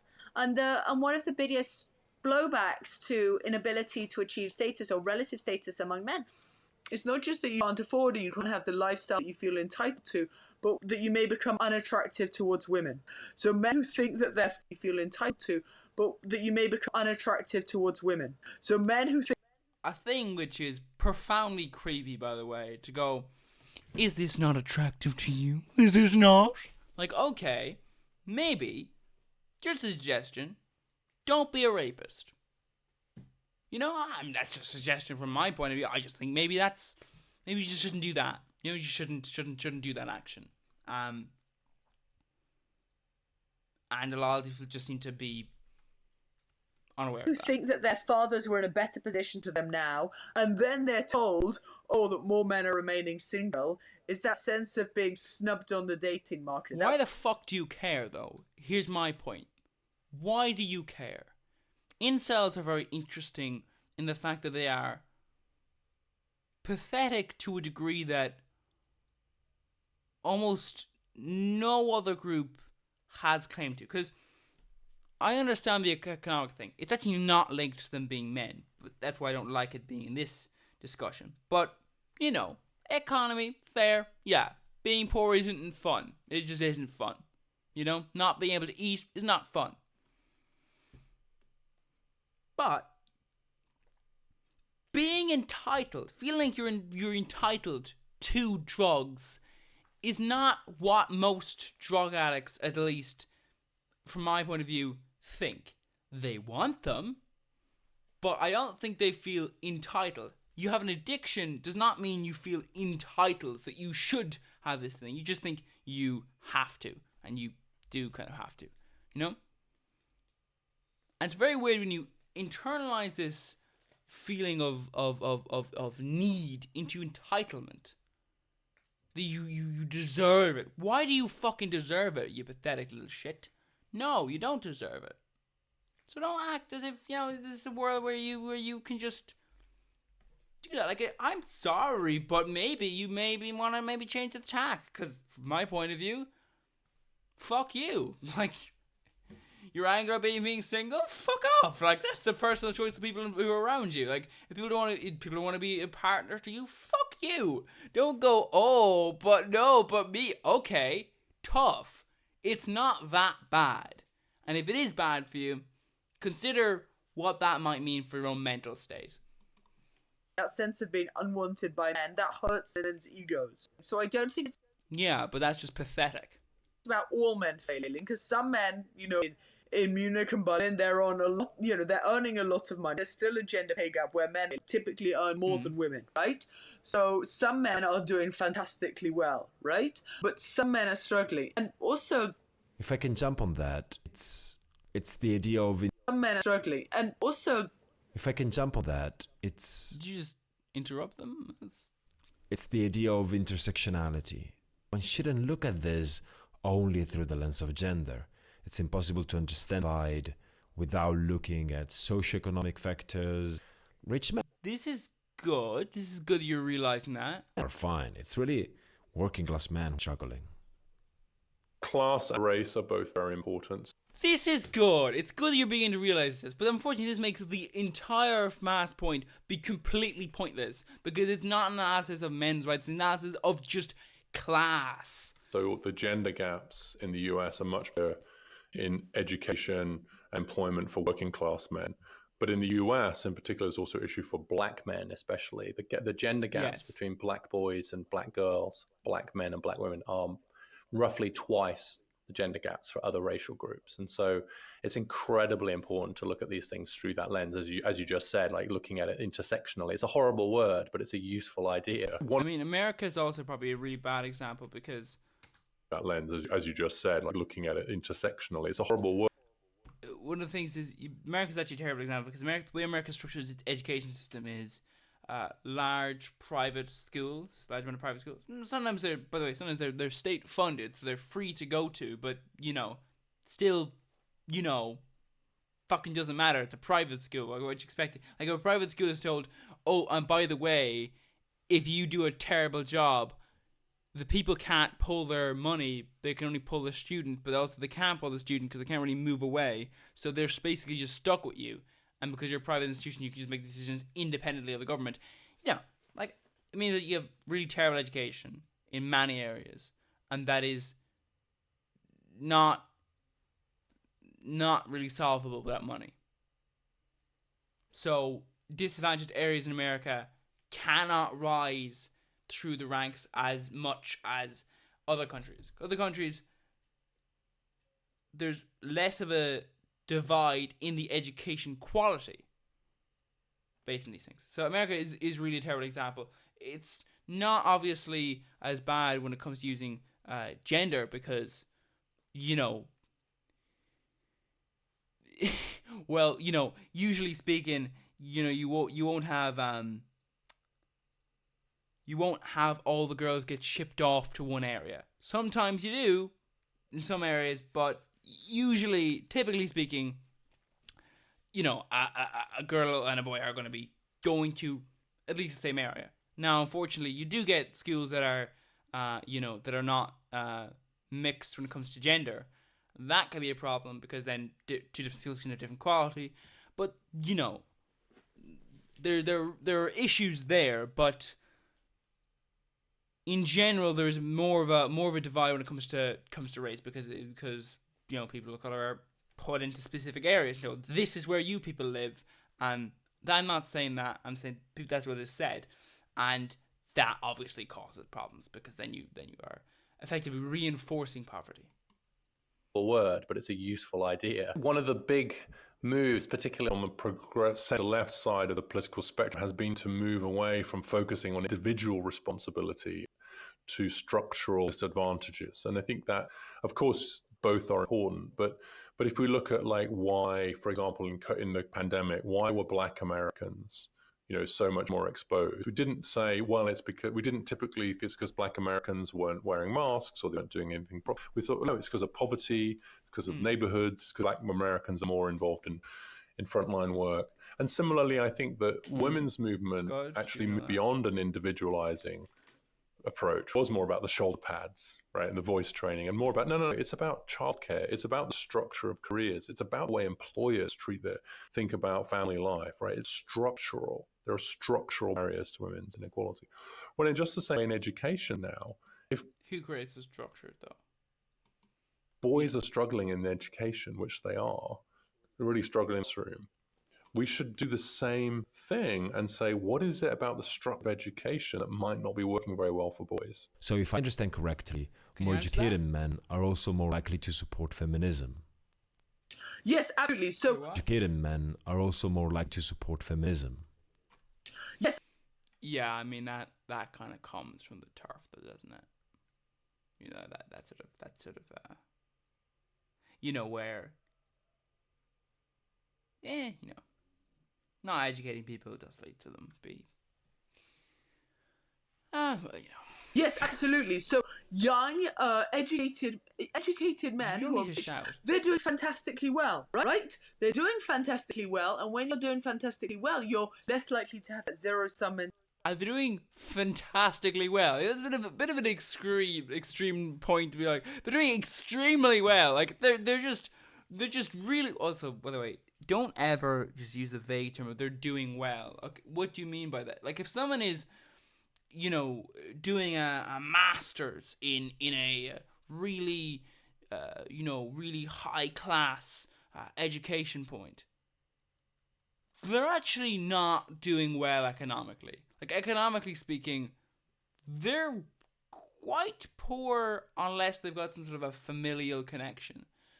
They probably do if they're, able to reach that far. But, the point is, someone who's like 20-something and doing a PhD or a master's or a doctorate is, they're someone who's doing well, but also not really. Like, remove the sort of the numbers, and you go, well, not really. I mean, they're fucking, like, economically speaking, they're ranking themselves into like a large amount of, maybe not debt, but they've spent a lot of money to sort of basically get just a piece of paper that says I know stuff, sort of, maybe not, on it. And there's multiple industries that you might do that people got, really high amount of education in the industry, and then the industry was industrialized or automated or whatever. It's like, okay, that's kind of just removed that value of that master's or whatever, and then that occurs there, like, there are some industries that are almost Ponzi scheme adjacent, or so, like, it's like, yeah, it's not great. Like, just, like, oh, this person doing well. How? A mentality, right? Not doing well, yes, we can all thrive. So, educated, rich, successful men, yes, absolutely. Because they've already achieved status. They have achieved status, so women's gains are not a threat to them. But the irony it actually here is that the men who have the most traditional views about the roles of men, like the men should be the breadwinner, the provider, are men from poorer communities who are the least likely to be able to fulfill that role. So there's a real tragedy. Yeah, what does that say? I think that says something about people who are pathetic when they internalize their own issues and they go, no, it's not the economy. It's not the politics I believe in. It's those people. That's where racism comes from, the same fucking issue. When you got some idiot in, like, that's how you get the stereotype of the racist Texan going, these people, are way like. That's how you get that, where someone is like, oh, I'm poor, so those people must be the issue. Hold on a second. Are you saying people who are providing cheaper labor and also still demanding goods and services are causing you to be... I don't know if you know this, but the people who are doing that job for cheaper, fucko, are causing the prices either to stay the same and not increase, or possibly even decrease for you. Stop fucking complaining. These people are doing a whole lot of help for you. You don't seem to understand economic structures, and that's a problem, I think, that sort of occurs here, where this is an issue which is the same as, why does some uneducated little shit become racist? Kind of partially because they're uneducated, like an intelligent person becomes racist because they know that it can still benefit them. An uneducated person thinks they'll benefit from racism. No, you won't, because, there's a reason why you didn't get that job. It's because you were underbid. Do you really want to find out what happens when you remove the person who underbid you? You have to take their place. You chose not to anyway. Tragedy there, which is that actually kind of... For good reason, by the way. Like, you may have chosen not even by yourself, but like literally because of minimum wage. But, class men who are super feminist, much more likely to be feminists, and don't have this view that men should be providers. They are providers, and they can be providers. Right? But it's a lot easier to say that we don't have to do it. Exactly. It's just... Sorry, what? But that's not the point that's being made. The point that's being made is the ones who are calling for men to be the providers are the ones who would have difficulty doing it. And then you're saying it's a lot easier when you... But sorry, I don't really get the logic of that one. So basically, I'm like, equality is much easier for the affluent and well-educated. I think it's really important that we think about... Well-educated does not mean affluent, though, in terms of money. It generally means that your family may have been affluent, but, just because your family were and possibly are, does not mean you are. There's many people who, like, you have that stereotype of the overly proud rich person's child who lives in basic, like, they live in destitution. They are extremely poor. And they have this thing of, like, they are really well educated because when it comes to education, money was thrown at them. But now that they are supposed to be out in the world and supposed to be getting the high paying jobs, they can't get it. So now they're sort of stuck in this position of destitution despite the fact they have a really good education. So that's not necessarily true. Like you do people who are education isn't directly linked with doing well. Obviously, having good education does help you gain more money, but just because you are well educated does not mean that you are going to be well off. Patriarchy as status beliefs. That I think it's really important that we think about patriarchy as status beliefs. That a patriarchal society is one where people think that men are high status. They are knowledgeable authorities, deserve a deference. So even if a man is unemployed or has a pretty crappy house, he may still feel a sense of dominance over women. He may still be upset if a woman says no to his advances, if she spurns him. So that creates an intense sense of struggle and competition, the feeling that life is hard for them. And that sense of economic resentment is associated with what a Professor Stephanie Stancheva and others called zero-sum mentalities. The idea that there is a fixed basket of goods and gains for you come at my expense. Well, I think that the danger of...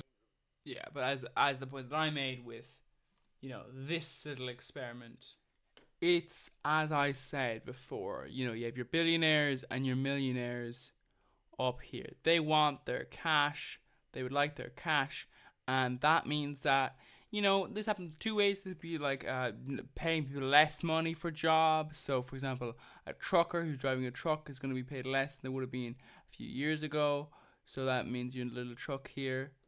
I know that's a terrible drawing, but a little truck, that's less pay, but also it means that they won't increase your pay when inflation comes up. So inflation comes up, your pay is not going to be increased.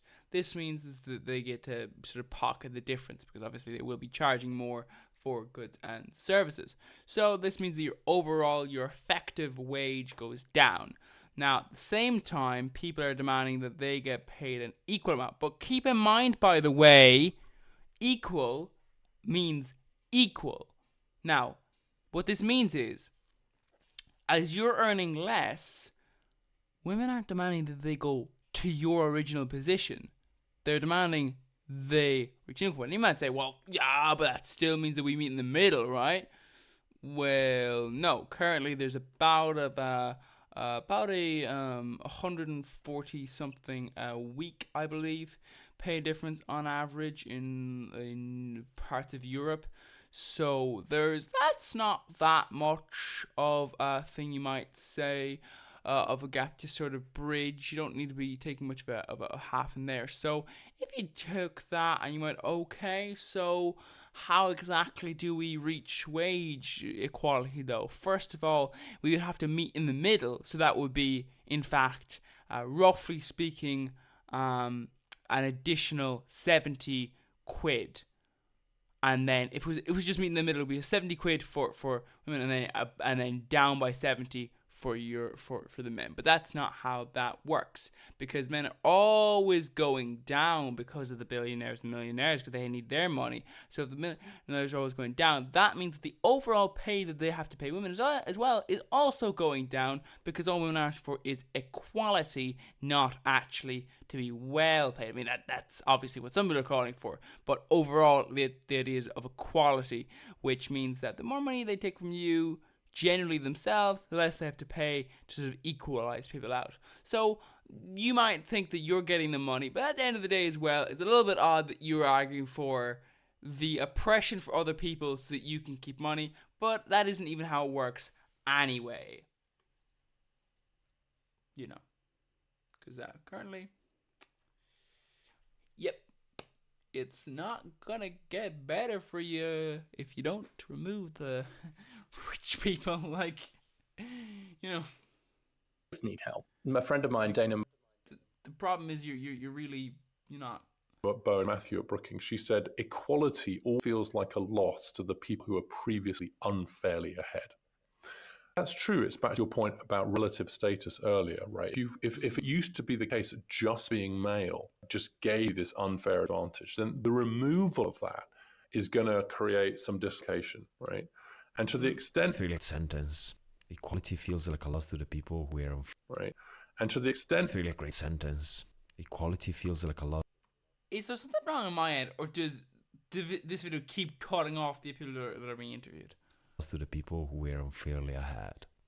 Right. Great sentence. I mean, it is, isn't it? And it's like, well, and so the question then is, do we just roll our eyes and say, get over it, right? In the space of a generation, like, what's wrong with you? And any no, you don't say get over it. You say grow up and stop complaining at this group. You're complaining at the wrong group.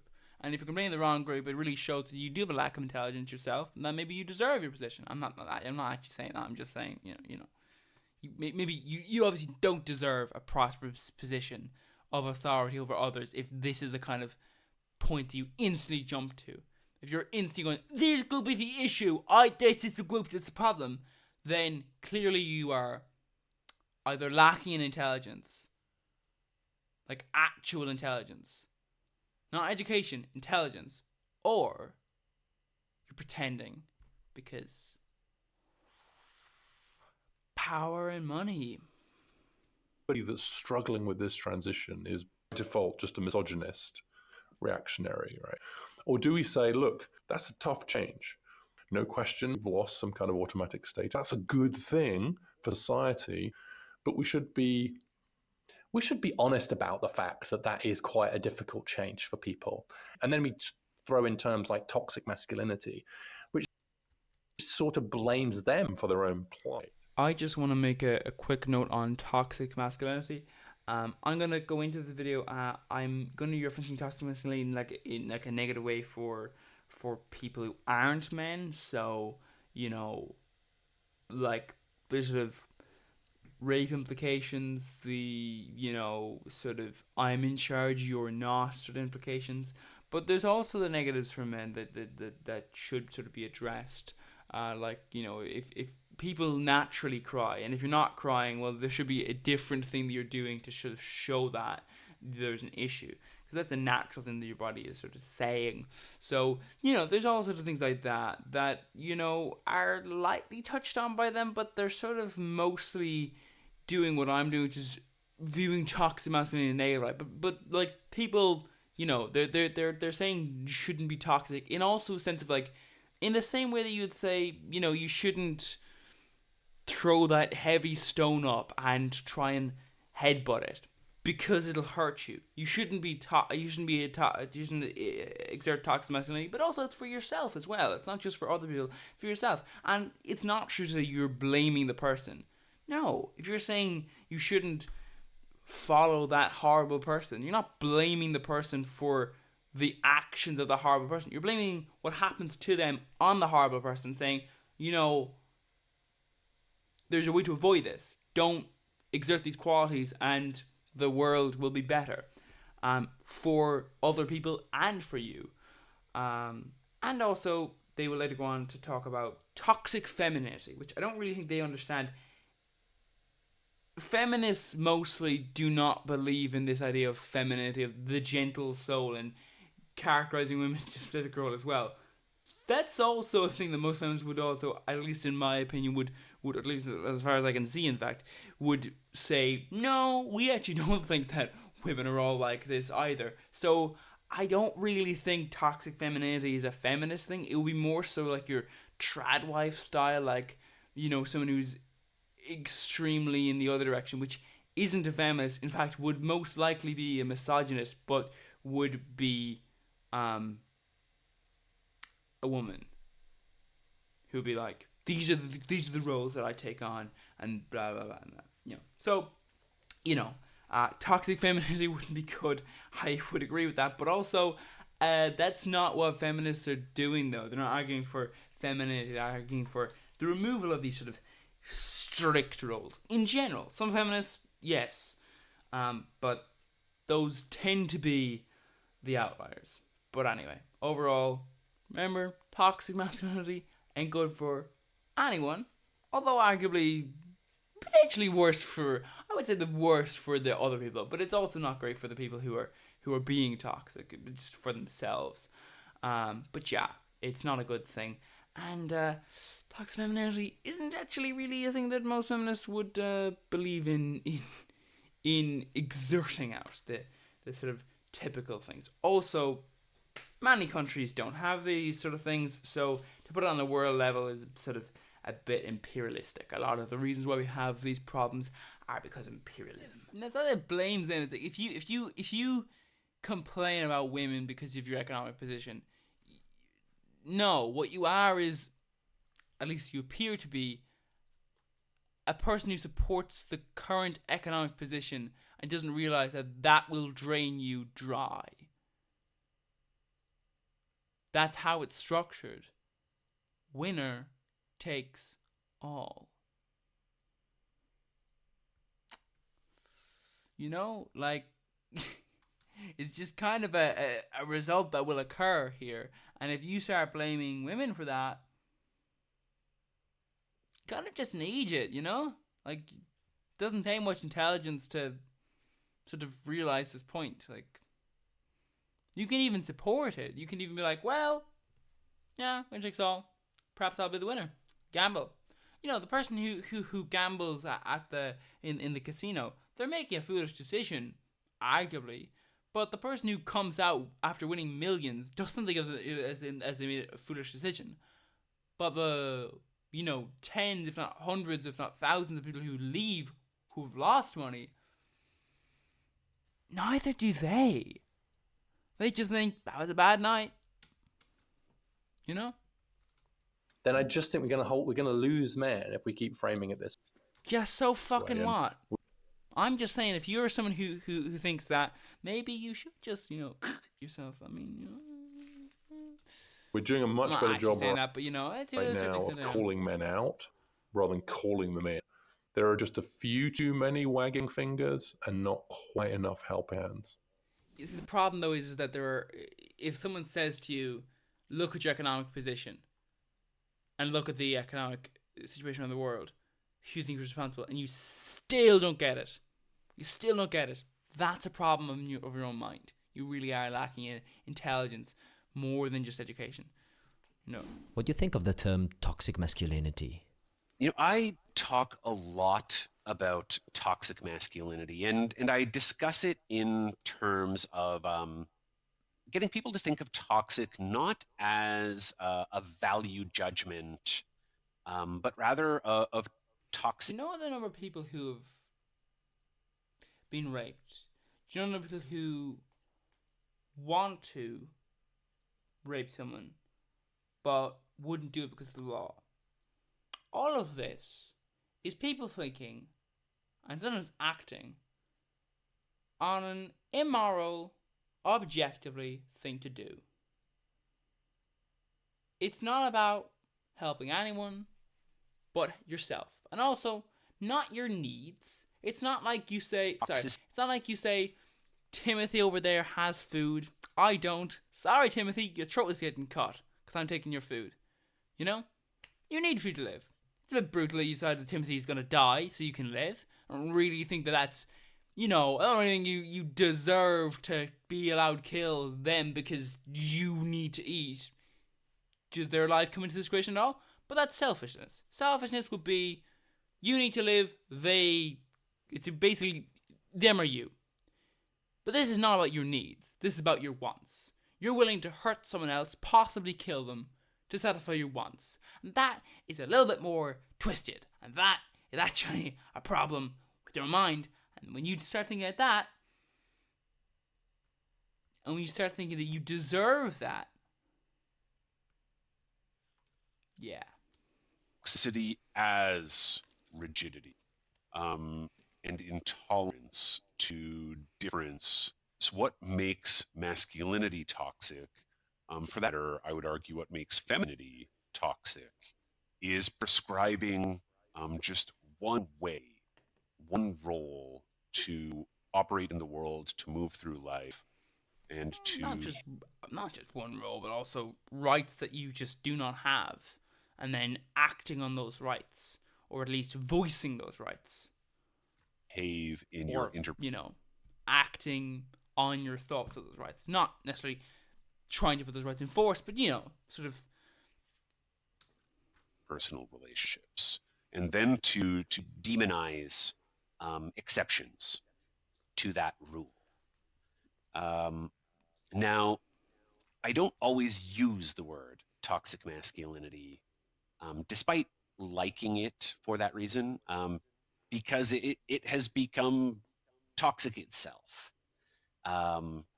If you use the word toxic in a conversation about gender, you can be pretty certain that a large proportion of the people that you're speaking to will just shut off. Yeah, but like if you call a KKK person a racist, if they shut off, don't really think you're wrong. I think it's just that the KKK person is just fucking, a bit of a problem person. Like a person reacting to you calling them something they are. Yes, like that is what can happen. I'm not saying that's a good or bad thing. I'm just saying that, it's a little bit weird that your reaction that is, well, You've now signaled what your politics are. You've perhaps you've now signaled what your politics are. You've perhaps signaled that you are their enemy, and the conversation may be over right there.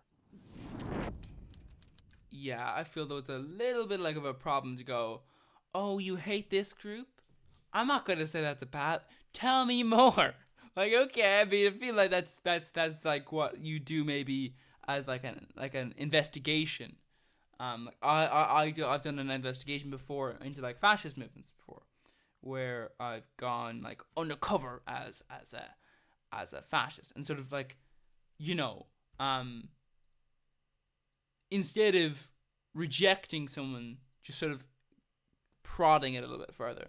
But I stopped doing that because I also felt, not only because I believe I may have even got banned, but also because you're like, I feel like this is how you drive someone into pushing down their doubts. Like if someone is told that's a bad thing, now that's not to say that someone who is, what I'm trying to say is someone who is a racist, an open racist, can become more racist if you say, tell me more, because they sort of go, that racism is acceptable. But if they throw that racism is not acceptable, it's not that they won't be a racist, it's that they won't act on that. They won't say it. They won't call a person of color the N-word, because they'll know in their minds, they may not think of it as bad, but society doesn't think of it as good. And this, like, for example, this happens in situations in a bad way. Like if you're a gay person, if you're told, no, that's a bad thing, so you don't tell anyone, yeah, that's it's like you're still gay. It's just like you're not telling anyone. It's not necessarily a good thing. It's just it has results, basically. The sort of non-acceptance of people. They're still that thing. They still are racist in this situation. They just aren't going to vocally necessarily be racist. Okay, as I say, for your business to succeed, you need to that has been used to try and quieten people from certain marginalized groups, but anyway. So over the past 30, 40 years, media has become increasingly negative. We're also spending more time on our phones. 30, 40 years, media has become increasingly negative. We're also spending more time on our phones. Negativity is profitable. And that means we can self-select into certain echo chambers. We just don't share. Not if you're self-selecting. Algorithms do a lot of the work in that case, Like I remember I opened up YouTube once before. New account. A fifth of the brand new responses were from far right accounts. A fifth. So sure, like that's not like, it's not 100%, it's not 90%, but still a fifth. They're definitely leaving it open for you to begin this election. Like you're not actively choosing. You're they're not making you look anything up. They're just saying, there it is. So Consensus culture anymore. There are no TV shows that I can mention in a classroom that more than a quarter of my students have seen. I taught I don't know if that's true. I don't know if that's true. I don't. I think there's a few. I think there's a few. A quarter just seems a little bit small to me, but anyway. A popular culture class, so a class that you would assume is filled with people who are interested in music and film and television. And we had a running joke, which was that I was going to buy everyone pizza if we could find one movie that half of them had seen. And so it got to the point halfway through the year, we still hadn't found that movie. And then social Yeah, I mean, yeah.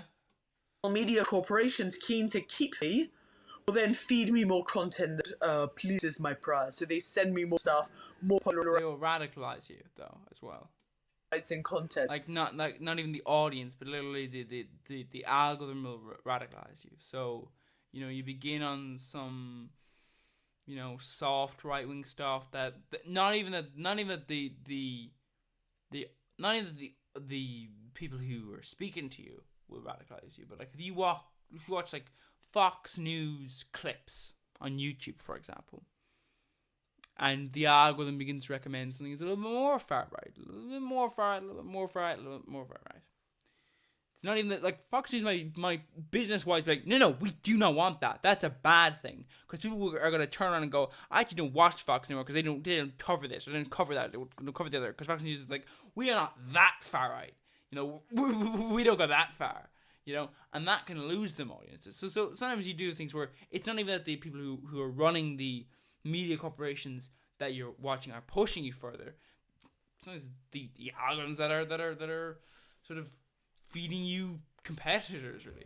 And so, because I'm in this now social media filter bubble, I hear people who agree with me, and I come to feel, oh yes, that's right, because I don't see those views being challenged or criticized. So it's because of the economic resentment, because of the You do, though. I mean, oftentimes it's just that you see the worst criticism. Mentalities, because of technology. This whole classic thing of if someone throws a ball in the air and catches it and says, that proves the earth is round. No, it doesn't. That's evidence of gravity, not the earth being round. But that doesn't disprove the earth being round either. Them not using not being able to prove the earth is round does not mean the earth isn't round. You know what I mean? That's the complicated thing there. So that is more likely what you're going to see. Not necessarily that the views you hold will be challenged, but that the bad ways of challenging your views will be highlighted. So if I if there's a right-wing position in this and I challenge it and I do a terrible job of it, someone might clip that and go, not really because I'm not popular, but if I was popular, someone would clip it and go, look, it's bullshit. And they'd be right, though, that's bullshit. But, like, it doesn't change the overall point, though, Logical shifts. Then, cultural entrepreneurs like Menson in Poland or Andrew Tate in England, or Vox in Spain, can then make political capital or cultural capital or a lot of money, right? Yeah, I mean, the only issue is, like, Andrew Tate is an actual, like, rapist, right? So, I mean, if you follow him, says something about you, doesn't it? By harnessing and building on those ideas. What do you think of Andrew Tate? If you were to ask me, who is the most dangerous single person alive? We could, of course, go through lists of political leaders. Obviously, people who are conducting wars. Andrew Tate, though, is definitely in the conversation, I think. I mean, there is one interesting thing, which is that you could just, grab the people who watch Andrew Tate, strike away the ones that are watching it for, making fun of him reasons, and then just kill the rest. Wouldn't be that hard. Would only take a few months, really. I think for the most dangerous person alive. Just to see you can't do that for political leaders because you're actively, the incredible influence, the number of teenage boys who just listen to him but idolize him, who feel that he is not just. I'm going to tell you, I think that people overemphasize the stupidity of children. But But I will tell you, when I was a kid, oh God, I met a few fucking stupid children, so I did, like, whoa. And I can imagine me fans of Andrew Tate, but like, they are not very smart, and they are also not the kind of person to grow out of that. You know, it comes, the problem I find is always, these are not your best. You know, the Conservative Party of England, they're not the best. They're not the best the fascist movement has on offer. Andrew Tate is not the best the misogynist movement has on offer. And if you do fall for not the best, once again, it doesn't point you to be in a great light, because come on, these people are fucking stupid. Like, Andrew Tate is not a smart person. Like, come on, this is basic.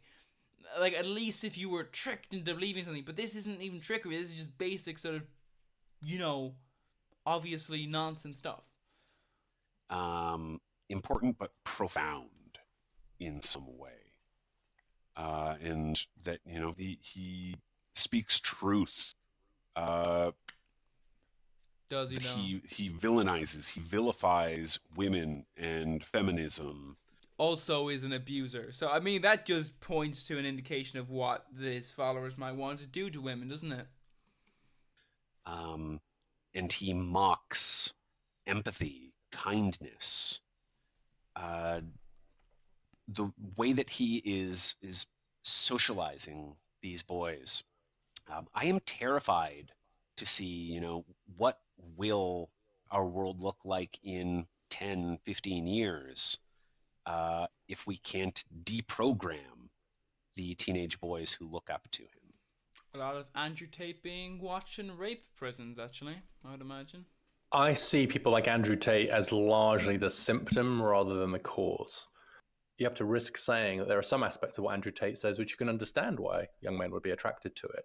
It's just that he then leads you the sexual assault stuff into a place that is much darker. But the second thing, I'm much more interested in less in what Andrew Tate and others are supplying, and more that they are finding a market. The reason they're finding a market is because there are a lot of questions that young men are struggling, boys and men are struggling with now, as we've just discussed. And so they're looking for someone who's addressing. My problem is, do you know what the likes of Andrew Tate are satisfying? They're satisfying a slave mentality of, I want those people. I want someone to be my slave.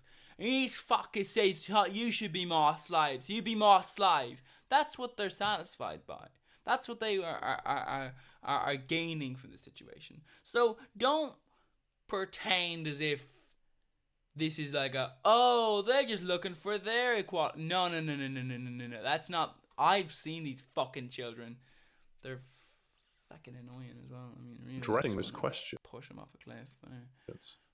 And providing answers. Well, who do they find? They find actionaries. And why do they find them? Because there's nobody else there. Except perhaps some feminists telling them, well, stop being so toxic, you know. Oh, I'm sorry, yeah, because famously feminists are telling, like, 11-year-old boys, don't be toxic. No. No, they're fucking not. Don't talk nonsense, okay? No. That's just, okay, come on now. Boys are not being like, I was online and a feminist told me not to be toxic. I'm 11, by the way. Be better allies. For me, it's an unbelievable failure, on cultural failure on our part, to have created a world where that demand is going to those figures, to that supply. Yeah, I think that it's certainly true that Andrew Tate offers men who are looking for a male role model, somebody to look up to. And he doesn't exclusively talk about women. That's not even the majority of what he offers. That's absolutely true. What the fuck? Women, that's not even the majority of what he offers. That's absolutely true. This is a very weirdly structured sentence. What I do see, though, is that his self-help is sort of, it's a gateway drug, which is why I What's the self-help, though? Like, I don't... would hesitate to say, well, you know, he he does this one thing well. There's nobody He's a sex offender, scam artist, deep misogynistic Egypt. What is there to like? Not smart. Is like talking about like raping women. So, you know, pretty openly, by the way. So if you're a fan of him, no, you don't pretend as if I'm for the self-help stuff. Yeah, there's plenty of that to find. You don't need some fucking rapey boy to listen to.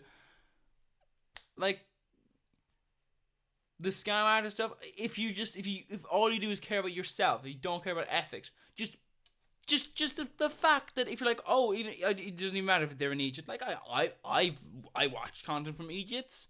I'm able to understand the fact that they're very stupid and not gonna wholly listen to them and all that sort of stuff. But there is entertainment value from someone. Just they're stupid doesn't mean you can't be entertained with them. But this is someone who actively will scam you, who will take your money. Like this is someone who's, I'm trying to point out the fact that like, what is there to draw you into Andrew Tate if you're not a fucking idiot yourself? He will scam you. He's advocating for you, or at least him, to rape people. He's an idiot. And also, where is the logic, anyway? He was there just to learn how to be an accountant. Apparently his accounting course, I read, is actually quite good. But I do think I feel like that might be a bit of an issue, though. I feel like the Burns are biased there. We do have a problem with strong male role models. So I'll give you one example. Someone who is a big follower of Andrew Tate, and I'm talking to him on the phone, and he said they don't care about male suicide. And I said, who's they?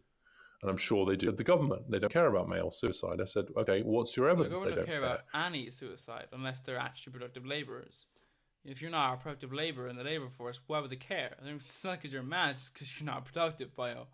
You're inefficient. You are, if you are taking on unemployment benefit, that's one less person taking on unemployment benefit. That's less money the government has to spend. It's good for them. It's not because you're mad, it's because you're not efficient. Sorry, it's how society works.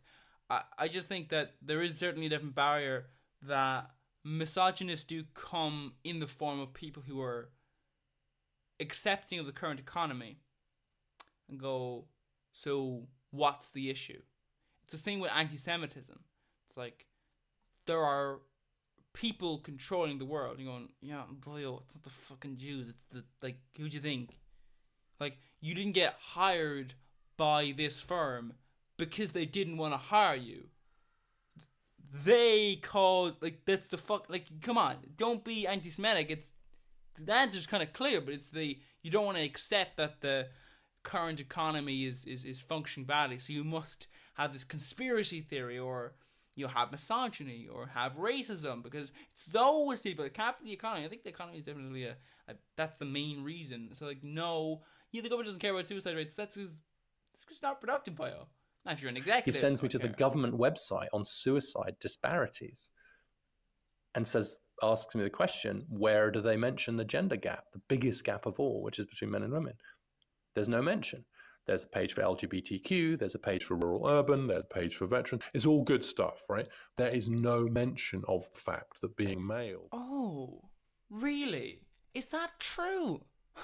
The government doesn't. It lists on the main government website. It lists suicide rates, but the difference between gay people and all the rest. But it doesn't list. It doesn't list the sex difference. Oh, okay. Well, I mean, obviously, if we check the government website, it'll say that, right?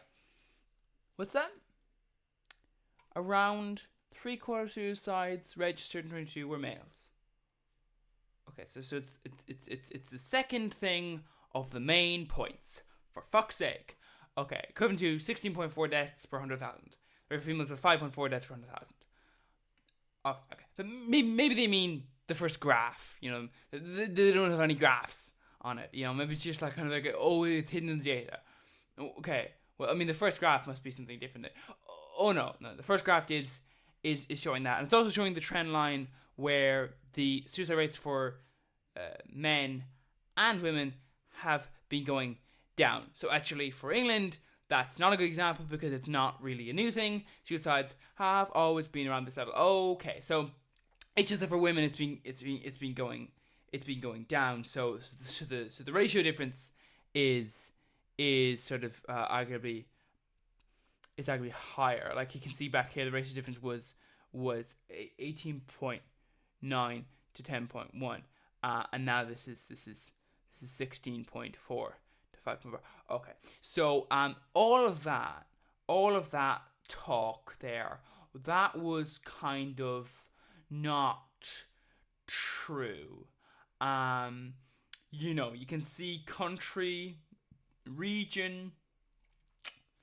You can see that you're more likely to have suicide if you're in the northeast. You're least likely if you're in London. That's interesting, isn't it? Suicide patterns by age. We can see that. We can see that your most likely points are along here. So we can see that. So the age groups, you can see those lines there. Kind of seems like the most common group is your that would be your 45 to 64 year olds. Yeah, okay, so that'd be your older, so that's your older people are more likely to be involved in suicide. That's also bullshit when it comes to young people. Yes, young people, by the way, I did notice that the young people are 25 to 44, but actually 10 to 24 is way down. So when it comes to Gen Z, this is another lot of bullshit, for fuck's sake. This is literally the main website. Don't say he points me to the main website and then you have this, which clearly does not show that. My God. Also, guess what? It turns out when you look into the ratio up here, we do tend to see a little bit of an interesting fact. Oh yeah, so the difference is in gender, not in age. It's not Gen Z, it's actually older people. My God, it's actually millennials and also the older generation after that. Now, what's the most common suicide situation? It's actually hanging. This is a dark topic, I understand that, and I understand that it might be upsetting, by the way. But, come on. This is the information in front of you. Don't say go to the main website and then have this be the main website. Come on. There is no direct information here for the English and Welsh government for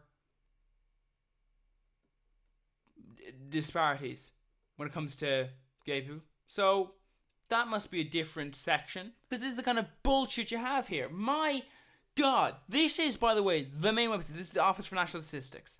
So, I know the audio is terrible here, but let's just take a look at the ELS, because I for the original file, for some reason it's now the end bit, so it didn't have the thing where we discussed the US. So, it does look like maybe this was a person in the US and they pointed to the US statistics.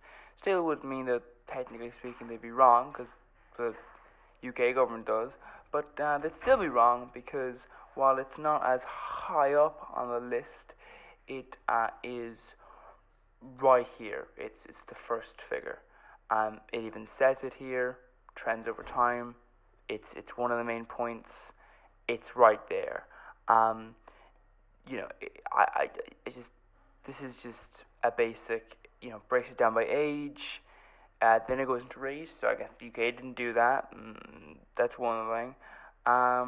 It goes into the methods, so firearms are the most common one. They are the most common one by far. They're over double the suffocation, which is the highest in the UK, sorry.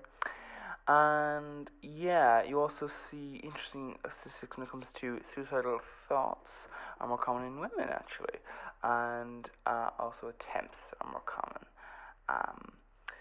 So it kind of looks like it's more so that not that men are more likely to be suicidal, but they're just more likely to go through with it. So that might in fact actually be linked partially with your toxic masculinity. There's also some reasons why, someone might think something and then someone goes through with it. But there we are. There we are. There we are indeed. Goodbye. All I'm saying is, isn't true of the US, isn't true of the UK. Although, I think I might have the place where they got this idea from. So it kind of feels like I'm going to give them the benefit of the doubt. I'm going to give them the benefit of the doubt. I'm going to say it's probably this page, which is the CDC page. And you think, okay, well, this is a page in disparities, though. So, like, you can see here industry, blah, blah, blah. What's interesting is I don't feel like they read this because, yes, there isn't a specific headline, but they do mention it, Like, men aged 75 and older had the highest rate, 42.2 per 100,000, compared to other age groups. Non-Hispanic white men have the highest rate compared to other racial ethnic men. So, they're comparing men to overall, and then they're bringing that up. So that's not true to say that over here they bring up the interesting statistic. This is, I say interesting. It's not that it's kind of depressing, but anyway, the point is that you have the whole thing of that with young adults. Actually, it's women that are more high at risk. So and just saying once again, it kind of looks like maybe there's just a higher rate of suicide amongst men, not because they're more likely to do suicide, but more so that they're more likely to go through with it. There's that is listed there. That's your gender difference there. That's true. You have veterans. You have your LGBTQ plus people. By the way, referred to not as LGBTQ plus, but lesbian, gay, or bisexual. So actually, yeah. You have race and ethnicity. So there's that. That's there.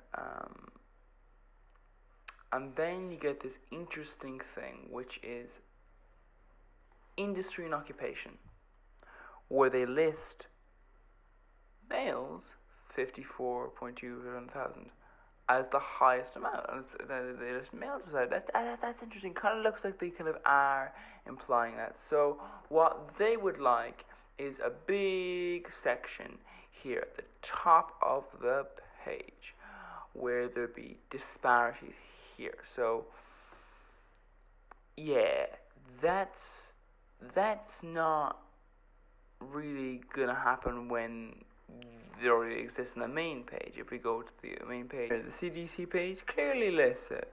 Interestingly, by the way, the gender difference is far larger in the US than it is in other countries.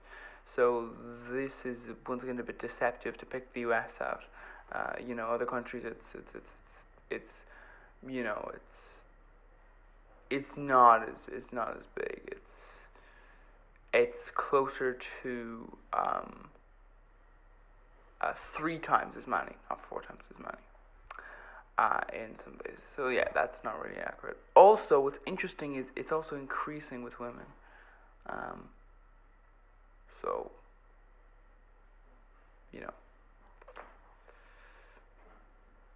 there we are. And decreasing with younger people. So kind of looks like your Gen Alpha, Gen Z thing is sort of, it's more so going down for the US. So yeah, overall, kind of a bunch of nonsense. That statement there really annoyed me because it's just not really true. But anyway, goodbye. Where you feel it isn't just somebody has an opinion you disagree with. It isn't even that somebody, is, having, like, the whole thing I disagree with when it comes to, like, the adding economic stuff. Like, come on. People often lead to suicide because of economic positions, right? And that's just a reality. Yeah, but the point I'm making is, at the end of the day, this is the information suicide. This is not what was described by your man. Your man did not describe this. So I feel a little bit like this might be nonsense. But, just, as I say, This is not an economical argument. You're adding in the economy when I don't think you should do that. This is actually factually false. It is factually false that the government does not show the disparity. They do show the disparity, and that's absolute nonsense. My God, a motivated thing. Like, what's the first thing you do when you murder someone? It's to make it look like it's not a murder. Then it's to make it look like it's not you. Because best thing you can do as any person with ethics is you've killed the person, that's an ethical action. Now, ethics-wise, what's the first thing to do to be the most ethical person once you discard the killing? You've done the killing, that's it. What's the first thing you do? Don't make it look like it's murder. Because if you get away with it, but it's still classed as murder, someone else might be arrested, they might be imprisoned, all that sort of thing.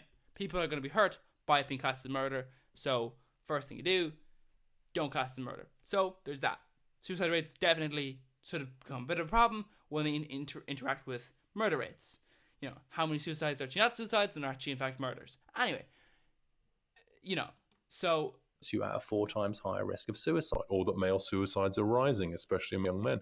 And I'm thinking, no wonder Andrew Tate and his others can pick up followers, because when they say when you defend rape, that's what it causes, does it?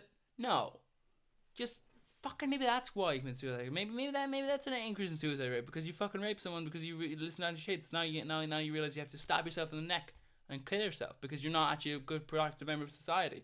You're not good for other people. You're actually damaging other people. So maybe you should remove yourself from the world. You know? That the government and other institutions aren't paying enough attention to their issues. They're right. And so what we have to do is make them wrong. We have to be able to say, what are you talking about? The government and the media are covering this stuff all the time. But I got to tell you right now, that's not true. Ask yourself, though, why that might be. As I say, people are killed and driven to suicide, which is effectively, by the way, just murder, like, you know, because they're gay. I don't really see that in men, you know? What do you think the solution could be to bridge this divide? Well, you have to end with bridge what? The suicide rate? I feel like that's a bit of a concerning thing to say. We need to bridge this to... The hardest question, right? Women can't just live in their echo chamber. They can't just live in their bubble because they may have that online, but when they start moving through the real world... Are you saying... But my point is that the majority of women aren't really feminists, though. They butt up against patriarchy. That's just kind of true. The majority of women aren't feminists. You know? They butt up against sexism and misogyny. They can't avoid it. Men, on the other hand, because we live in a patriarchy, they're much more insulated in that way. And because we live in a patriarchy, they're much more insulated in that way. And so part of the solution has to be men showing an increasing willingness to enter spaces that they are uncomfortable. As men, we are often so used to moving through the world with a certain level of safety. You have a discussion with any group of women, and you will hear about how anytime they're in public, they are thinking about their physical safety. So younger men just don't have that same experience. We feel entitled to feeling comfortable and safe. So how do we bridge the divide? Listening to new voices, entering new spaces to hear the conversations people who are not like us are having. I have to say I feel a bit cynical about this. Because as a teenager, you just don't have the mindset for this. Maybe when you're like 18, 20, 25, but as a teenager, your whole preoccupation is to fit. I was, let me see, maybe 17, 16 maybe even 15, when I saw a 12-year-old demand that a girl do his work for him. And I didn't think that was okay, actually. I find that this happens a lot when you listen to sort of media figures who seem to just sort of, they're almost like defending their terribleness as a person when they were a teenager, but going, I was a teenager. Teenagers, they find that difficult. As an adult, that's when you, no, fuck off. Teenagers are able to understand things. They just refuse not to, for many cases. I'm not saying that they're aware of it. I'm just saying that they can be aware of this. So, fit within a group, isn't it? I feel like sometimes we forget that they're still very young. Like, you can expect men to change, but boys, maybe Why? Also, ask yourself, if someone is following Andrew Tate, they're actually following somebody who's like broken the law. It's not someone you really. I'm gonna say broken the law. I don't mean like, oh, they've broken the law. Not in that way. I mean like actually like rape people potentially, and definitely there's the issue of the trafficking and all that. So like that's somebody who you don't really want to. Should be like they need to grow up. Grow up, really? Is that the kind of person you followed? Is it? Like. Maybe that's expecting too much. Perhaps we should expect the system to change. And I don't know how. I think you wouldn't want to expect the children to change, because it's not that hard not to be just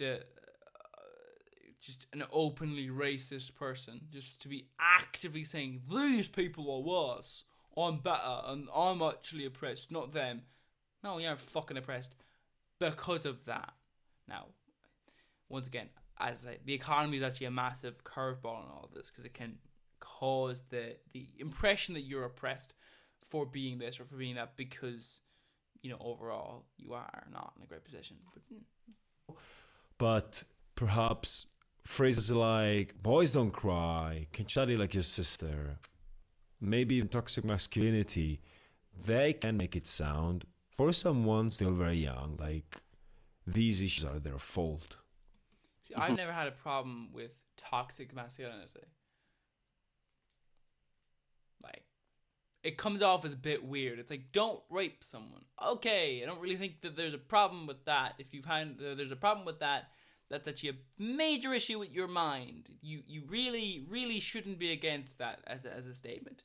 That shouldn't be a problem. Toxic masculinity should not be a problem for you. Just don't be a prick. Is like not actually an issue. And if it shouldn't be, rather.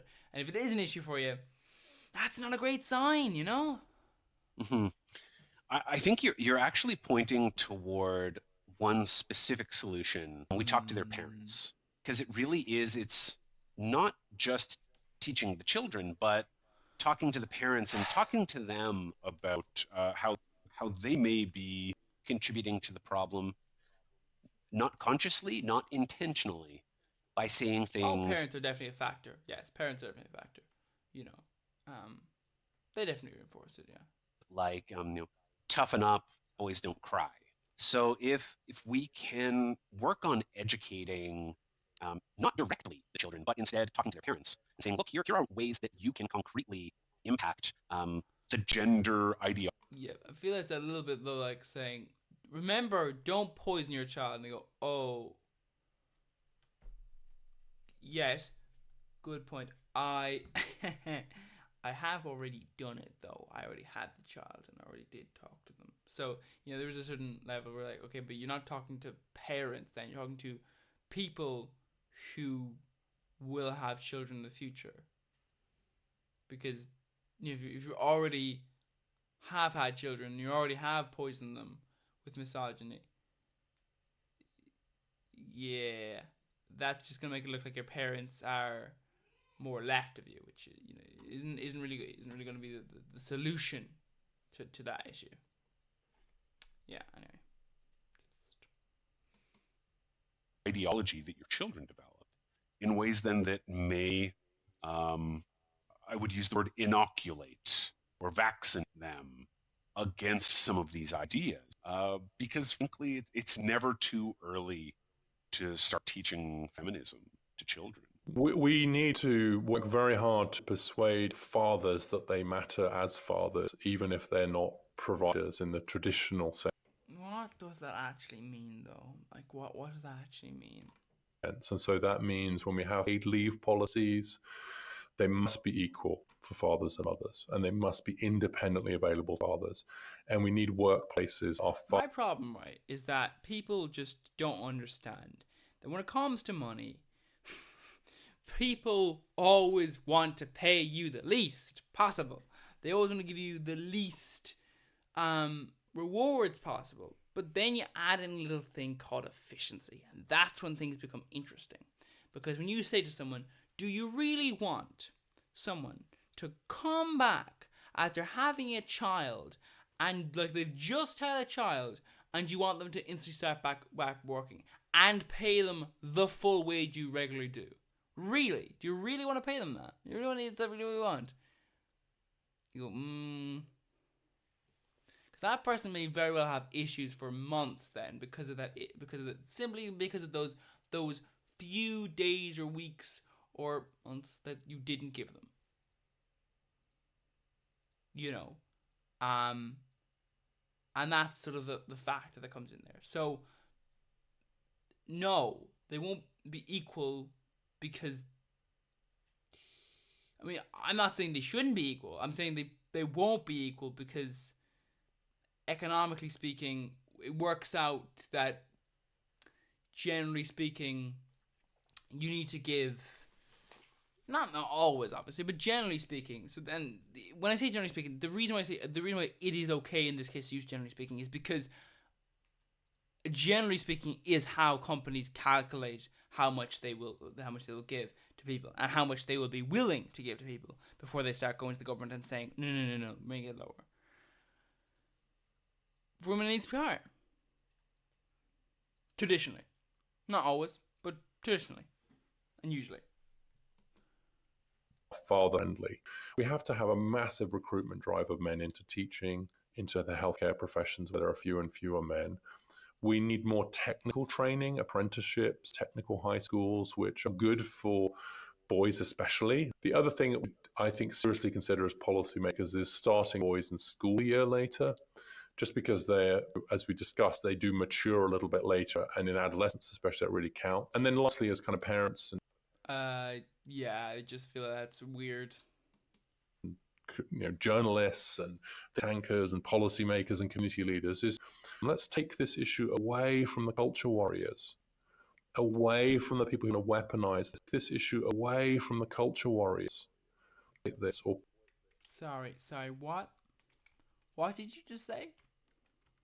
Think tankers and policymakers and community leaders is, let's take this issue away from the culture warriors, away.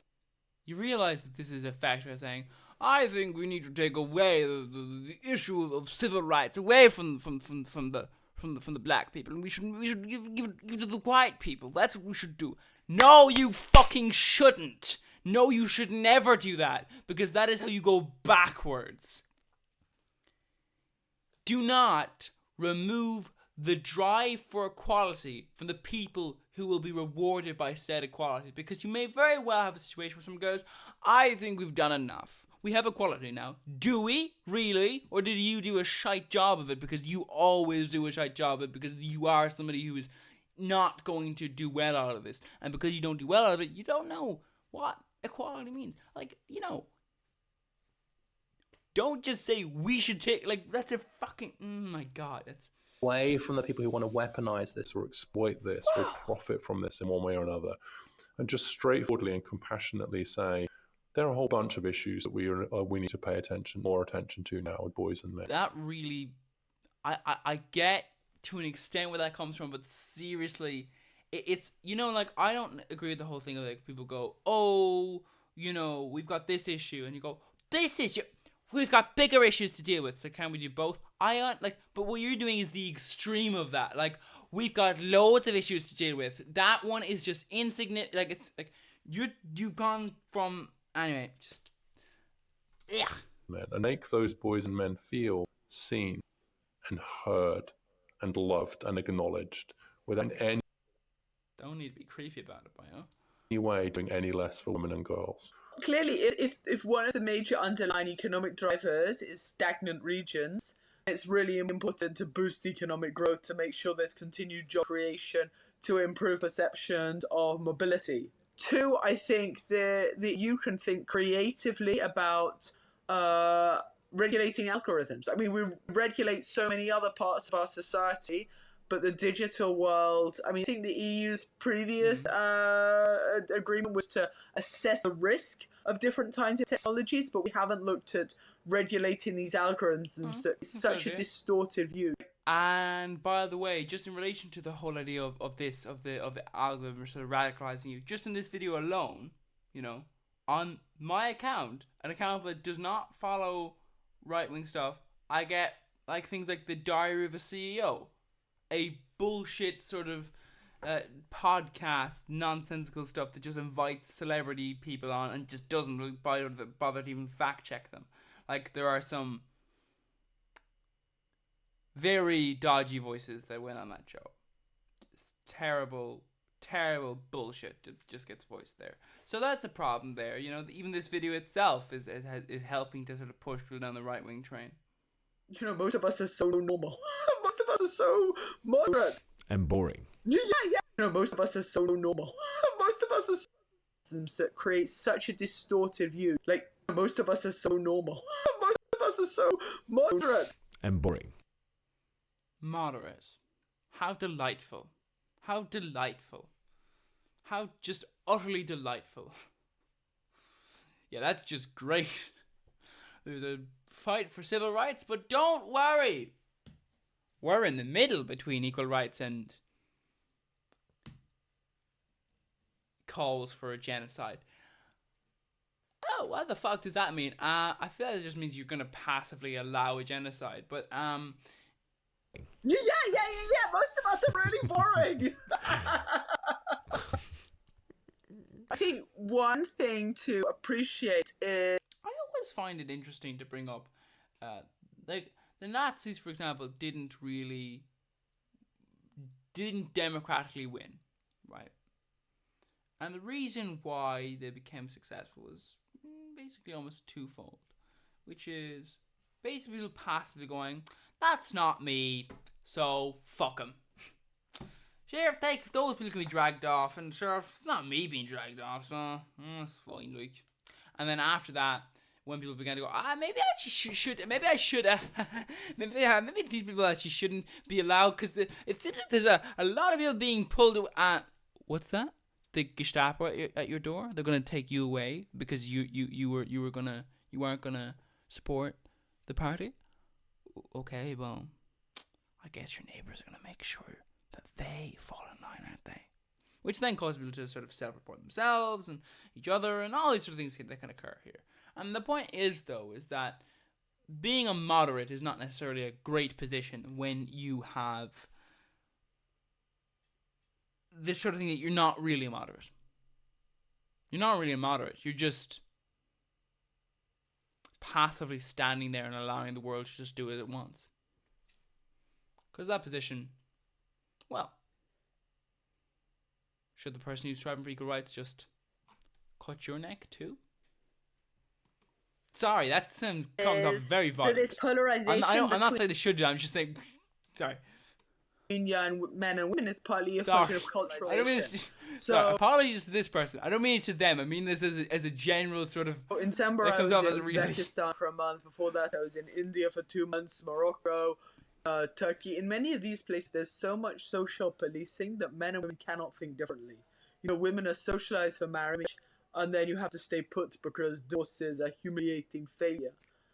So, on the one hand, people should not see this polarization as a total catastrophe because in part it reflects growing freedoms and growing gender equality. That said, I think that my comparative research around the world shows that there are these very common structural drivers. This isn't a story just about one country. It's a story about economic stagnation, corporate algorithms, and also these cultural entrepreneurs. Those are the three things that have the same effects in all rich, culturally liberal countries. Thank you so much for this great conversation. It's been a pleasure to talk with you about this very difficult, but also very important and fascinating topic. Thank you. All right. That's fun. Take care. Bye. So that was fucking useless. As I said, did not like that, really, because, see, my position on a lot of these things is when it comes to statistics, you need to find the way that it occurs. So, in that, they basically just went, men are in this position, not really gonna tell you how, just gonna leave it as it is there. So, not really addressing how exactly, why exactly rather you have an educated divide. Just apparently bringing up the whole thing of maturity with brains, which comes off as a little bit scientifically suspect. But so there's that. Not really addressing the fact that there is they sort of did address the fact that you have this view of tasks that are not really covered in schools, like manual labor when it comes to like plumbing, electrician, building, all these different things that are known traditionally as the trades, that are traditionally done by men, which obviously leads to those men in schools doing worse. What would you expect? And then you have all sort of factors like that. So I mean, it is a bit of a issue there. And I also think that what you expect will happen when you look at for example, blind testing. Like if you blind test someone, you say we're not going to tell you if this person is a man or a woman. Obviously, if you remove that blind test or you increase the sexism, what's going to happen? Someone's going to read a paper done by a woman and they're going to mark them harder. So the more gender equal you have, the less women will be marked harder. So the more sort of accurate your results will be.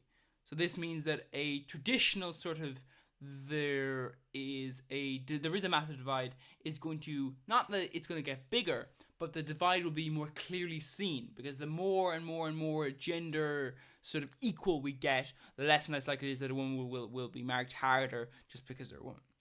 And that's the thing you have there. So first of all, if you're going to do tests, you have to, of course, use blind testing, because the simple reality of someone knowing that this person is a woman is going to affect their tendency to mark them.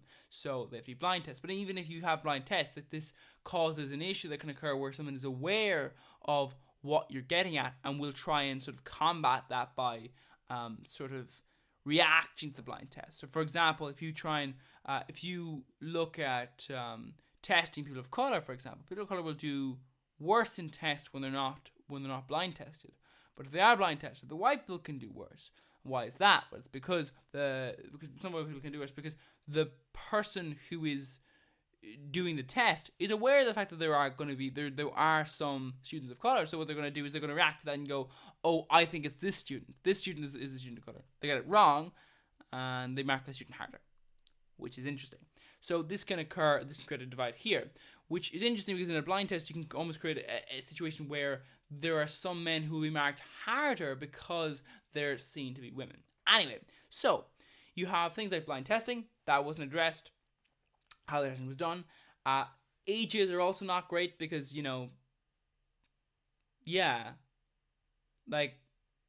different levels become if a thing is more difficult. Also, just the difficulty, the quality of the education wasn't really addressed either.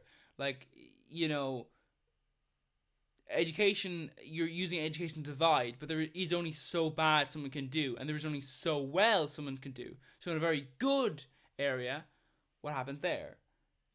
Also, if you're in many countries, if you're a woman, you're allowed to go to school. You're going to be in school because you do well there. If you don't do well, you're pulled. So that occurs there. All sorts of issues that need to be addressed. Overall, just not really addressing many of the issues. Kind of a massive problem overall. there's a massive problem there, and sort of does feel like it's ignoring many of the statistical problems of just sort of labeling these things, not really focusing on these things, and also, by the way, just sort of not really addressing the key issue I would see, which is that, like, the economy affects people, but that's not a logical reason to be misogynistic. That's an ignorant reason. Like, they're bringing up things like the economy and saying, "Oh, men will find it trouble to get a job when their parents didn't." That's how the economy works. There's more people and also more automation. So yes, traditionally more people would also lead to more jobs because more demand, but also that depends, because the more people there are, the more you can get one person to do the job that you traditionally give to 1 point something people. Because the more people, the more work an individual person can manage. And then you bring in automation and you can do that. And there's all these sort of complicated things which are all linked to the economy, though. They're not linked to men specifically. For example, in my country, back in the day, farmers, very well paid job. Very well paid. If you're a farmer, you would have done very well. Now, fucking Christ, it's not well paid at all. You're skimping by in some cases. Like England, for example, is a country where many farmers were entirely dependent on the EU. Like they are being very badly hit by Brexit because they needed EU subsidies. Like they don't break even without EU subsidies, basically.